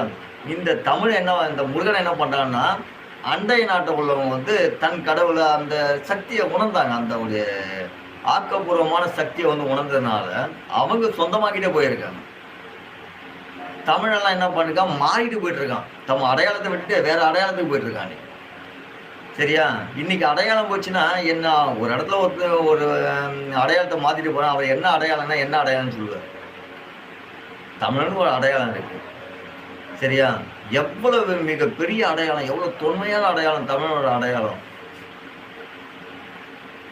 அதுக்காக நான் சொல்றேன். ஏன்னா இவ்வளோ ஒரு வரலாற்று இருக்கு. ஏன்னா வந்து நான் சொல்லணும்னா நிறைய சொல்லிட்டே போகலாம். நம்ம முருகனோட வரலாற்றை சொல்லிக்கிட்டே போகலாம். இந்த 16 காண்டை காணவே காணும். எங்க போச்சு, எங்க மறைச்சு வச்சிருக்காங்களா, எந்த கடல்ல இருக்கா, எங்க இருக்குன்னு தெரியாது. சரியா? கடல் தோன்றதுக்கு முன்னாடி தமிழன் இருக்கான். சரியா? அதனால தமிழன் மொழியோடு தான் பிறந்தான். சரியா? இன்னைக்கு பார்த்தீங்கன்னா வந்துட்டு தமிழ் மொழி வந்துட்டு எங்கே ஒன்றாலும் நம்ம பார்க்கலாம். சரியா? தமிழன் மொழியோட தான் வந்தான். தமிழன் வரலாற்றோட தான் வந்திருக்கான். தமிழன் சட்டத்தோட தான் வந்திருக்கான். இன்னைக்கு நம்ம பேசணும்னா இந்தியாவில் வந்துட்டு நம்ம பிரதமர் மோடி இருக்காரு இல்லையா, அவர் பாருங்க உலகம் முழுக்க தமிழ் மொழியை தான் போய் பேசுறாரு. ஏன்னா தமிழ் மொழி பெருமையானது. இந்த தமிழ் மொழியை உலகம் ஃபுல்லா போய் பேசிட்டு இருக்காரு. இதை நாம உணரணும், நம்ம தமிழர்கள் உணரணும் நம்ம அடையாளம் என்ன அப்படின்றது. அதான் நிறைய நம்மளோட அடையாளங்கள் வந்து நம்ம சொல்லிக்கிட்டே போகலாம். நம்ம பெருமைப்படுறோமோ இல்லையோ, நம்ம அடையாளத்தை நம்ம உணரணும். சரியா? தமிழனுக்கு இலக்கண மனசு உண்டு. ஏன்னா தமிழன்றாலுமே இலக்கண மனசு ஒன்றும் இல்லை. நம்ம ஒரு வழி பண்ணணும்னா நம்ம இந்த கிராமங்கள்லாம், அதுக்கு முன்னாடி கிராமம் இதெல்லாம் போனீங்கன்னா எனக்கு தெரிஞ்சு நம்ம கிராமத்துக்கு போனோம்னா வந்து ஒரு திண்ணை போட்டிருப்பாங்க. இந்த திண்ணையில் வந்து பார்த்தா ஒரு தட்டு, அப்புறம் பார்த்தீங்கன்னா வந்து இலை அந்த மாதிரி வச்சுருப்பாங்க. யாராவது அந்த பக்கம் போயிட்டு கிராமத்துக்கு வந்தாங்கன்னா அந்த கிராமத்தில் உள்ள சாப்பாடு போட்டு அந்த திண்ணையில் படுக்க வச்சு அவங்களுக்கு ஒரு பெட்ஷீட் மாதிரி கொடுத்து ஒரு பாய் வந்து என்ன மாதிரி பாய் இருக்குன்னு கேட்டிங்கன்னா, அப்போது இந்த பனை ஓலை இருக்குது பார்த்தீங்களா, இந்த பனை ஓலையில் பாய் இருக்கும். அந்த பாயை கொடுத்து அவனை படுக்க வைப்பாங்க. சரிங்களா? அவங்க படுத்து காலையில் இருந்து சாப்பிட்டுட்டு அவங்க காலையில் கிளம்பிடுவாங்க. அந்த இலக்கண குணம் யாருக்குன்னா தமிழனுக்கு மட்டும்தான் இருக்கு. என்னைக்கு வந்து அண்டை நாட்டுக்காரங்களாம் நம்ம தமிழ்நாட்டுக்குள்ள வந்தாங்களோ அன்னைக்கு என்ன ஆச்சுன்னு கேட்டீங்கன்னா வந்துட்டு யாரு தமிழன் யார் அண்டை. ஏன்னா தமிழன்றதுக்கு வந்து பெருமை இருக்கலாம், எல்லாமே தமிழன் ஆகலாம். ஏன்னா தமிழை வந்து நம்ம உணர்ந்துட்டோம், அந்த உணர்வால நம்ம தமிழன் ஆகிட்டோம்னா தமிழன் தான். ஆனா தமிழோட அடையாளம் இருக்கு பார்த்தீங்களா, அந்த தமிழோட அடையாளம் எப்பவுமே யாருக்கும் விட்டு கொடுக்கக்கூடாது. தமிழனா தமிழனா தான் இருக்கணும். சரிங்களா? தமிழ் உணர்வோடு வராம அவனும் தமிழன் தான். ஏன்னா வேற்று மொழியா இருந்தாலும் தமிழை வந்து நேசித்து தமிழ் அன்பால் எடுத்துக்கிட்டு தமிழனா நான் இருக்கணும்னு நினைக்கிறான் பாரு, அவன் புண்ணியவனா இருப்பான். தமிழனா இருக்கிறவன் தவசீலனா இருப்பான். சரியா? தவம் செய்தவன் தமிழனா இருப்பான். புண்ணியம் செய்தவன் தன்னை தமிழனா மாத்திக்கிட்டு வருவான். சரிங்களா? இவ்வளவும் வந்து அந்த தமிழுக்குள்ள அவ்வளோ சிறப்பு இருக்கு. அந்த சிறப்புக்கெல்லாம் யாரு காரணம்? சிவனும் முருகனும் தான். சரியா? இந்த சிவனும் முருகனும் இந்த தமிழுக்கு முக்கியம். எங்க பேசினாலும், எந்த இடத்துல பேசினாலும், எந்த வரலாறு எடுத்தாலும் சரி, சிவன் முருகன். சரியா? அதிகமான வரலாற்று நம்ம இந்த புராணங்களை 18 புராணங்கள் எழுதியிருக்கோம் இல்லையா, அந்த 18 புராணங்களை வந்து தேடி எல்லா இடத்துலையும் கண்டுபிடிச்சிட்டாங்க. எல்லா உலகத்துலையும் எங்கெங்கே என்னென்னங்கள் இருக்குது, என்னென்ன வரலாறுகள் எல்லாத்தையும் கூட்டுவாங்கன்னு சொல்லிட்டு எல்லாத்தையும் பார்க்கும்பொழுது அதுல தேடி கண்டுபிடிச்சு அங்கீகாரமா இருந்த ஒரே ஒரு புராணம் எதுன்னு கேட்டீங்கன்னா வந்து கந்த புராணம். புராணங்களில் சிறந்த புராணம். சரிங்களா? அந்த புராணத்தை தலையா வைத்து தான் மற்ற புராணங்களை எழுத சொல்றாங்க அதுக்கப்புறம். ஏன்னா இந்த புராணம் தான் உண்மையா இருந்தது. இந்த புராணம் தான் வந்து அடிச்சுவடிகளை எல்லாத்தையும் காட்டுது. இந்த புராணம் வந்து முருகன் எல்லா நாட்டுக்கும் போனதாகவும், எல்லா ஊருக்கும் போய் நிறைய நன்மைகளையும், நிறைய உதவிகளையும், நிறைய அவருடைய ஆராய்ச்சிகளை வந்து கொடுத்துட்டு வந்திருக்காரு. அடையாளத்தை பதிச்சிருக்காரு. அதனால இந்த புராணத்தை நாம் வந்து முதல் புராணம், சிறந்த புராணமா எடுத்து மற்ற புராணங்களை வந்து வடிவமைக்க கொடுத்துட்டாங்க. சரிங்களா? அதனால வந்து நீங்க நிறைய விஷயங்களை நீங்க தேடணும்னா கந்த புராணத்தை பத்தி தெரிஞ்சுக்கலாம். இன்னும் நிறைய தேடணும்னுங்காட்டினா வந்து சங்க வரலாற்றை எடுத்தீங்கன்னா எந்தெந்த கந்த புராணத்துல வந்து திணிக்கப்பட்டிருக்கோ, எந்தெந்த வந்து மொழிகளை வந்து அதில் சேர்க்கப்பட்டிருக்கோ, அந்த மொழிகளான விளக்கத்தைகள்னா வந்து நம்ம சங்க இலக்கியத்துல நாம எடுத்துக்கலாம். சரிங்களா? நம்ம வந்துட்டு இந்த வரலாற்றை நம்ம சொல்லணும்னா முருகனோட வரலாற்று நிறைய இருக்கு. ஏன்னா நிறைய புராண கதைகளையும் வந்து முருகனோட வரலாறு நிறைய வந்தது. அதனால இன்னைக்கு உலகத்துல வந்து பின்பற்றிட்டு இருக்க அத்தனை வரலாறு நிறுவனங்கள் எல்லாமே பார்த்தீங்கன்னா முருகன் காலத்துல நிறைவேற்றப்பட்ட சட்டங்கள் தான் இன்னைக்கு எல்லாமே பயன்படுத்தி இருக்கோம். சரியா? முருகன் போர்ல என்ன சட்டங்கள் வந்து கொண்டு வந்தாரோ அதை தான் இன்னைக்கு உலகம் வந்துட்டு பின்பற்றிட்டு இருக்காங்க. இதுதான் நேர்மை. அதாவது ஒரு மனிதன் வந்து ஒரு போருக்கு போகும்போது தான் அந்த போருக்கு போகிறதுக்கு நான் உங்ககிட்ட போருக்கு வர என்ன காரணம், நான் போருக்கு போனால் என்ன காரணமாக இருக்கணும். ஒன்று, உன்னோட வழி சரியில்லை, நீ தவறாக போயிட்டுருக்க, தவறாக நடந்துட்டு இருக்க, இதை சரி பண்ணிக்கோ அப்படின்னு எச்சரிக்கை கொடுக்கணும். சரியா? அந்த எச்சரிக்கை கொடுத்து, ஏன்னா முருகன் மட்டும்தான் கருணை கடவுள்னு சொல்கிறோம். ஏன்னா அவர் மட்டும்தான் கருணை உண்டு. அசுரன் தெரிஞ்சும் அவன் உணர்வு உள்ளவன் அப்படின்னு தெரிஞ்சு அவனுக்கு ஒரு முறைக்கு 3 முறை அவருக்கு வந்து வாய்ப்பு கொடுக்குறாரு. மாத்திக்கோ மாத்திக்கோ மாத்திக்கோ. சரியா? அதை மாட்டாதனால தான் அவருக்கு அந்த போருக்கான பிரச்சனையை ஆரம்பிக்கிறாரு. போர் நடக்குது. போர் நடந்த பிறகு அந்த சூரபத்மனை கொல்றாரா? கொல்றாரு. எதை கொல்றாரு? அவனுக்குள்ள இருக்க ஒரு அசுரனை கொல்றாரு. அந்த அசுரனை கொண்ட பிறகு அவரோட ஆத்மாவா இருக்கக்கூடிய சேவலாகவும் மயிலாகவும் அதுக்கு உயிர் கொடுத்து அவர் கொண்டு வந்துடுறார். அதுக்கு தண்டனை. அதாவது ஒரு மனிதன் தவறு செய்தால் என்ன தண்டனை கிடைக்குமோ அந்த தண்டனை அந்த காலத்திலே முருகன் வந்து அந்த சூரபத்மனுக்கும் கொடுத்துருக்காரு. தாரகாசூரனும் கொடுக்குறாரு. சிங்கமுகாசூரனும் கொடுக்குறாரு. சரியா? அந்த மாதிரி அந்த காலத்திலே கொடுத்துருக்காரு.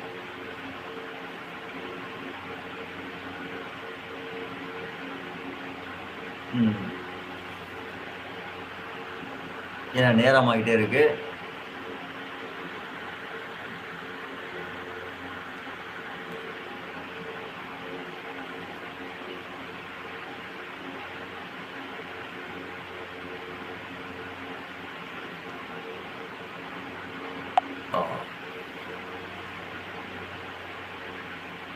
முதல்ல நம்ம குண்டலினி சக்தி ஏற்றுறதுக்கான விழிப்புணர்வு வந்து சொல்றீங்க என்னன்ட்டு. நம்ம உடல் வந்து பார்த்தீங்கன்னா முதல்ல வந்துட்டு நம்ம குண்டலினி சக்தி ஏற்றும் பொழுது அந்த இடம் வந்து பார்த்தீங்கன்னா ரொம்ப ஒரு விதமான அது என்னன்னு கேட்டிங்கன்னா அது ஊறுற மாதிரி இருக்காது. அது ஒரு கனமாக அது ஒரு உணர்வாக இருக்கும். அதாவது நமக்கு ஒரு சில உணர்வு வரும் தெரியுமாங்களா? அந்த மாதிரியான உணர்வு வந்துட்டு அது குண்டலினி சக்தின்றது வந்து பார்த்தீங்கன்னா வந்துட்டு அதை எப்படி சொல்றதுன்னு அது ஒரு உணர்வு. அதாவது அது அதை சொல்றேன்ல அது சோர்வா அதுக்கான விளக்கம் எப்படி சொல்றதுன்னு தெரியல. அந்த மாதிரி இருந்தால் அது விழிப்புணர்வு கொண்டு அது ஏன்னா அந்த விருந்து அது என்னன்னு கேட்டீங்கன்னா குண்டலினி என்பது என்னன்னு கேட்டீங்கன்னா அது ஒரு தேஜஸ் சுக்ரம். அது அந்த சுக்ரம் வந்து உங்களுக்கு அந்த இடத்துல வந்து தேங்கி அந்த இடத்துல வந்து கொண்டு வந்து நிறுத்தி அதை விழிப்புணர்வு செய்யும் போது என்ன ஆகும்னு கேட்டீங்கன்னா அது ஒரு விதமான ஒரு உணர்வு. அது ஒரு விதமான ஒரு உணர்வு. அந்த குண்டலினி சக்தி எண்ணத்தோடு நீங்க ஏற்றினீங்கன்னா அது உணர்வாக கிடைக்கும்.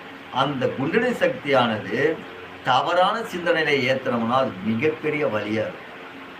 சரிங்களா? ஏன்னா அது போகும் பொழுது அந்த ஒரு விழிப்புணர்வு வரும் பொழுது அது எங்கெங்கெல்லாம் போகணும், எந்தெந்த இடங்கள்லாம் வந்து உங்களுக்கு ஒரு வடி இருக்கும். அந்த வடியெல்லாம் அந்தோட தேஜம் என்று சொல்லக்கூடிய அந்த சுக்லம் வந்து வெளியில் வரக்கூடாது. அந்த வெளியில் வரக்கூடாது குண்டலினி ஏற்றும் போது. ஏன்னா குண்டலினி வந்து பெரும்பாலும் ஏற்றிருக்காங்கன்னா நம்ம ஜோதி ராமலிங்க அடிகளார் மட்டும்தான் அந்த குண்டலினி சக்தி ஏற்றி பழக்கப்பட்டது.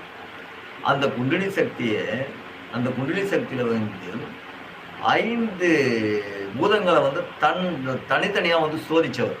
சரிங்களா? சோதிச்சு அதை வெற்றி கண்டவர். சரியா? அது கடைசியாக தான் அவர் வந்து அக்னி சோதனை செய்தார். மற்ற எல்லா சோதனையும் முடிச்சு கடைசியாக தான் அக்னி சோதனை செய்தார். அதனால அவருக்கு வந்து அந்த குண்டலினியோட பக்குவம் வந்துட்டு பல முறை வந்து சோதிச்சு பல முறை செய்தவர் அது குண்டலினி வந்து. குண்டலினி ஏறிடுச்சுனாலுமே என்னன்னு கேட்டிங்கன்னா வந்து அந்த குண்டலினி சக்தி நம்ம விழிப்புணர்வு வந்துடுச்சு, நம்ம அந்த குண்டலினி சக்தியை நம்ம வந்து கையாண்டுருக்கோம், அதோட விளையாடிட்டு இருக்கோம் அப்படின்னா நாம் வந்து கூடு விட்டு கூடு பாயலாம், தன்னோட உடலை வந்து தன்னால் மறைய வைக்கலாம். ஏன்னா அந்த சக்தி வந்து அதுக்குள்ளதான் இருக்கும். சரிங்களா? ஏன்னா இந்த அந்த குண்டலினி சக்தின்றது வந்து நம்ம சக்திக்கெல்லாம் அப்பாற்பட்டது. சரிங்களா? அந்த யோக சக்தி அது இது எல்லாத்துக்குமே அப்பாற்பட்டது குண்டலினி சக்தி. குண்டலினி சக்தி வந்து எல்லாத்துக்குமே வந்து மெயினோட ஆதாரமே அந்த குண்டலினி தான். சரிங்களா? அது ஏறும் பொழுதான உணர்வு வந்துட்டு இயல்பாகவே வந்துட்டு தட்டி அது எழுப்பும் பொழுது பார்த்தா தன்னால் ஏறணும்னா நான் 3 வழிகள் சொல்லியிருக்கேன். 1 பிராணயம் முக்கியம். சரியா? பிராணயத்தில் வந்து பிராணயம் ரொம்ப முக்கியம். பிராணயத்தை சரியாக நாம் ஆண்டா மட்டும்தான் குண்டலினி சக்தியை நம்ம உணர முடியும். சரிங்களா? இந்த குண்டலினி சக்தி உணர்றது ஏதோ ஒரு மாதிரி இருக்கு, நம்ம ஏதோ ஒரு இது இருக்குன்னா அது குண்டலினி சக்தி அவங்களுக்கு தெரியாது.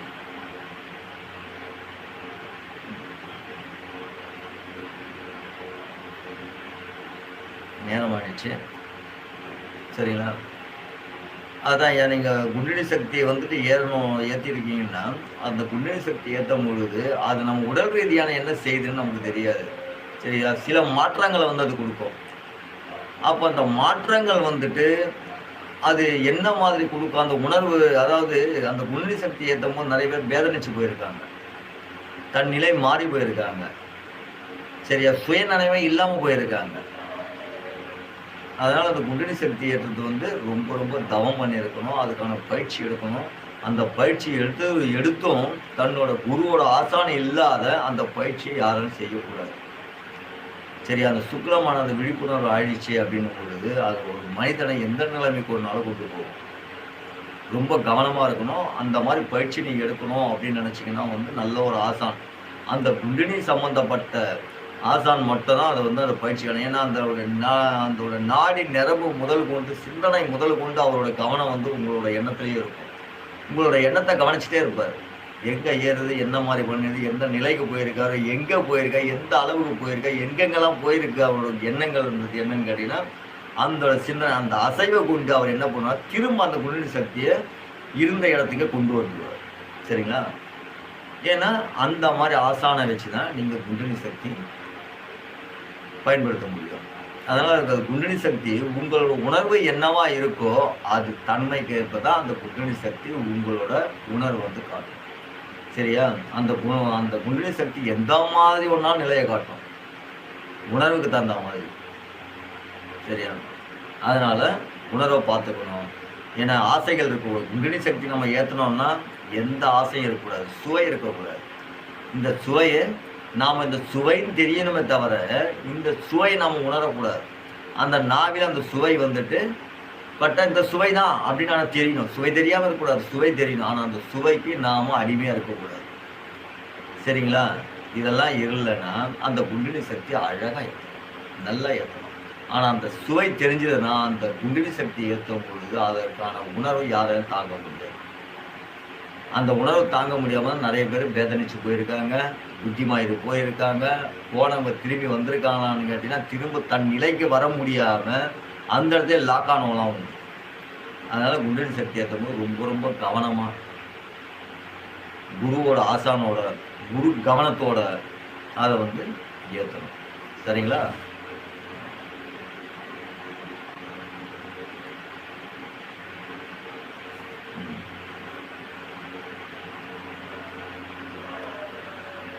ஏன்னா நம்ம நிறைய பதிவு வந்து நம்ம விட்டுட்டோம். ஏன்னா அவங்களுக்கெல்லாம் அந்த பதிவு வந்துட்டு நம்ம நாளைக்கு போடும்போது அவங்க அந்த பதிவு விளக்கத்துக்கு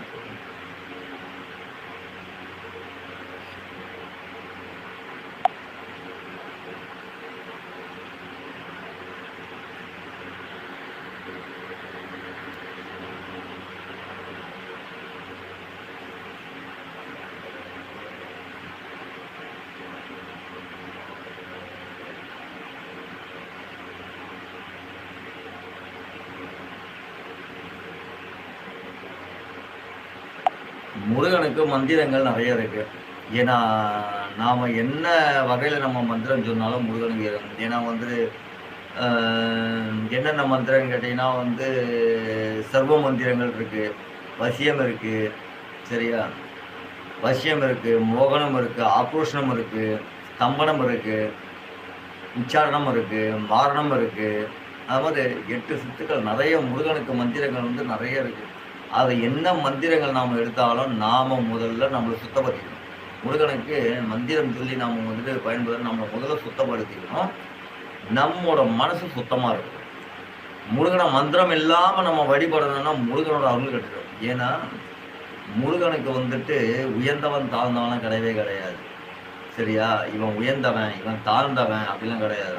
ஆணவம் மட்டும் இருக்கக்கூடாது. சரியா? ஒண்ணுமே தெரியலனாலும் அவன உயர்ந்தவனா மாத்திடுவாரு முருகன். சரியா? அதுக்கான வழி வந்து முருகனுக்கு. முருகனோட வரலாற்றை நம்ம தெரிஞ்சுக்கணும்னாலுமே நெறைய இருக்கு. ஏன்னா வந்து இது ராமாயணமா இருக்கட்டும், மகாபாரதம் எல்லாத்துலயுமே வந்து முருகனை வந்துட்டு போட்டிருக்காங்க. அவர்கிட்ட வரம் வாங்கியிருக்காங்க. சரியா? ராமாயணத்துல வந்து பார்த்தீங்கன்னா வந்துட்டு, ராமபிரான் வந்துட்டு விஸ்வாமித்திரரோட உபாசனம் பெற்று முருகனோட கந்தபுராணம் உபாசனம் பெற்று தான் போருக்கே போறாரு. சரிங்களா? அதே மாரி பார்த்தீங்கன்னா வந்துட்டு மகாபாரதத்துல. இந்த மகாபாரதத்துல என்ன பண்றாருன்னு கேட்டீங்கன்னா வந்துட்டு, கண்ணன் வந்துட்டு போருக்கு முன்னாடி போர்ல வந்து நான் வந்து முருகன் சொல்றாரு. கந்தன்றாரு. சரியா? அந்த மாரி வந்து மகாபாரதத்துல போர்லயும் வந்துட்டு கண்ணன் வந்து தன்னை கந்தன் சொல்லிக்கிறாரு. நான் கந்தனா இருக்கிறேன், முருகனா இருக்கேன்றாரு. சரியா? போரில் நான் கந்தன்றாரு. ராமாயணத்துல வந்துட்டு ராமருக்கு வந்து விஸ்வாமித்திரர் வந்துட்டு கந்தபுராணத்தை போதிக்கிறாரு. சரியா? அதுலயும் தன்னை முருகனா நினைச்சு தான் போருக்கே போறாரு. இவங்க 2 பேருமே போரை ஜெயிச்சிடுறாங்க. சரியா? முருகனுக்கு அந்த அளவுக்கு ஒரு அபூர்வ சக்தி இருக்கு. சரிங்களா? ஏன்னா நாம வந்து முருகனை நம்ம நினைக்கிறோம் அப்படின்னாலுமே வந்து முருகனையும் சிவனையும் நினைக்கிறோம். சிவனும் முருகனும் வேறுவான 2 பேரும் ஒன்று தான் நம்ம சொல்ல முடியும். ஏன்னா ஒரு காலகட்டத்தில் வந்து பார்த்தா சிவன் என்ன செய்தாரோ அதை முருகன் ஒரு படி மேலே செஞ்சிருக்காரு. அதுதான் சிவனுக்கு 5 எழுத்து, முருகனுக்கு 6 எழுத்து. சரியா? 6வதா ஒன்று என்ன பண்ணினாரு கேட்டீங்கன்னா வந்து, எல்லாமே செய்த முருகன் வந்து கூடவும் ஒன்று நிறைய பண்ணியிருக்காரு. ஏன்னா வந்து ஒரு சட்டங்களை வைத்து அதுக்கு சட்டங்களுக்கு வடிவம் வைத்து இன்னைக்கு இருக்கக்கூடிய சட்டங்கள் தான் உலக சட்டம். சரிங்களா? தமிழை நீ நல்லா படிச்சுட்ட, தமிழை பற்றி எல்லாம் தெரிஞ்சிட்டேன்னா உனக்கு சட்டம் சொல்ல யாருமே தேவையில்லை. எல்லா சட்டமே நாமளே சொல்றேன்.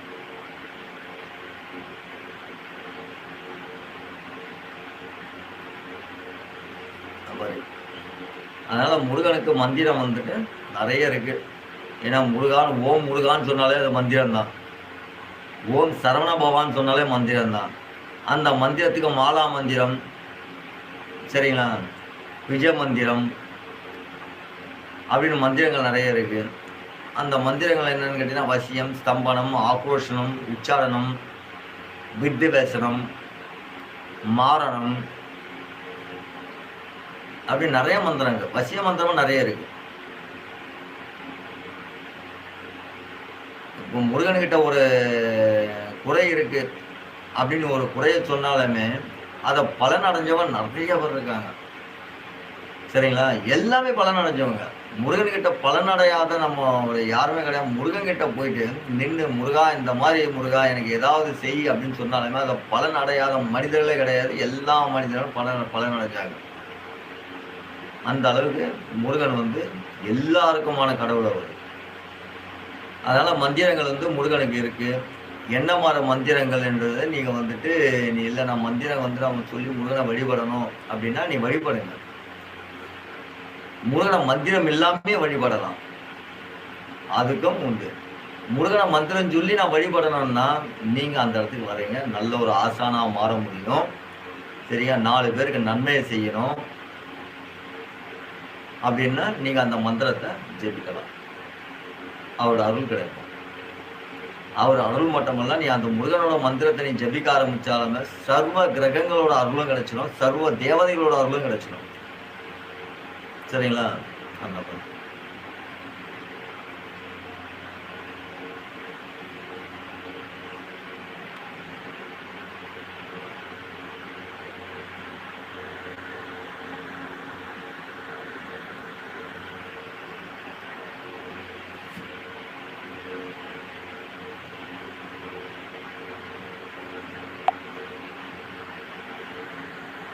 நீங்க முருகப்பெருமானோட ஒரு மந்திரத்த நீங்க வந்துட்டு ஜெபிச்சுட்டு, ஒருத்தருக்கு வந்து விபூதி பிடிச்சு குடுத்தீங்கன்னு வச்சுக்கங்க, அந்த பிணி தீர்ந்து போயிடும். அது நீங்க எந்த மந்திரமா இருந்தாலும் சரி.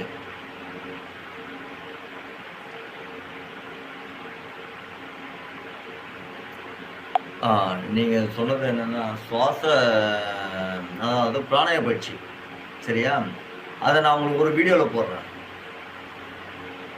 என்னன்னா, எப்படி நீங்க வந்து பிராணாயம் பண்ணணும்? பிராணாயத்தோட அளவு என்ன? எந்தெந்த காலகட்டங்கள், எந்த மாரி பிராணாயங்கள் வந்து நீ பண்ணணும்? ஏன்னா வந்து இப்போ வந்துட்டு காலையில வந்துட்டு நீங்க ஒரு 4 மணிக்கு எழுந்து நீங்க பயிற்சி பண்ணா 4 மணிக்கெல்லாம் எழுந்து பிராணாய பயிற்சிலாம் செய்யக்கூடாது. யோகா பயிற்சி பண்ணலாம். சரிங்களா? யோகா பயிற்சிக்கு நேரமே கிடையாது. நீங்க போனா யோகா பயிற்சி பண்ணலாம். பிராணாய பயிற்சின்றது வந்துட்டு காலையில 6:30 மணிலேருந்து இல்ல 5:30 மணி கூட எடுத்துக்கலாம்னு வச்சுக்கோங்களேன். இந்த 5:30 மணிக்கு இந்த சூரியனோட ரேடியேஷன் வந்துட்டு நம்ம பூமி மேல பட ஆரம்பிச்சுரும். இந்த பூமியில மேல படும்பொழுதே நமக்கு அந்த ரேடியேஷன் நமக்கு கிடைச்சிரும். அப்ப அந்த ரேடியேஷன்ல வந்து நீங்க வந்துட்டு இந்த 5:30 மணிலேருந்து 7:30 மணிக்குள்ள நீங்க ஒரு பிராணாய பயிற்சி செய்யலாம். சரியா?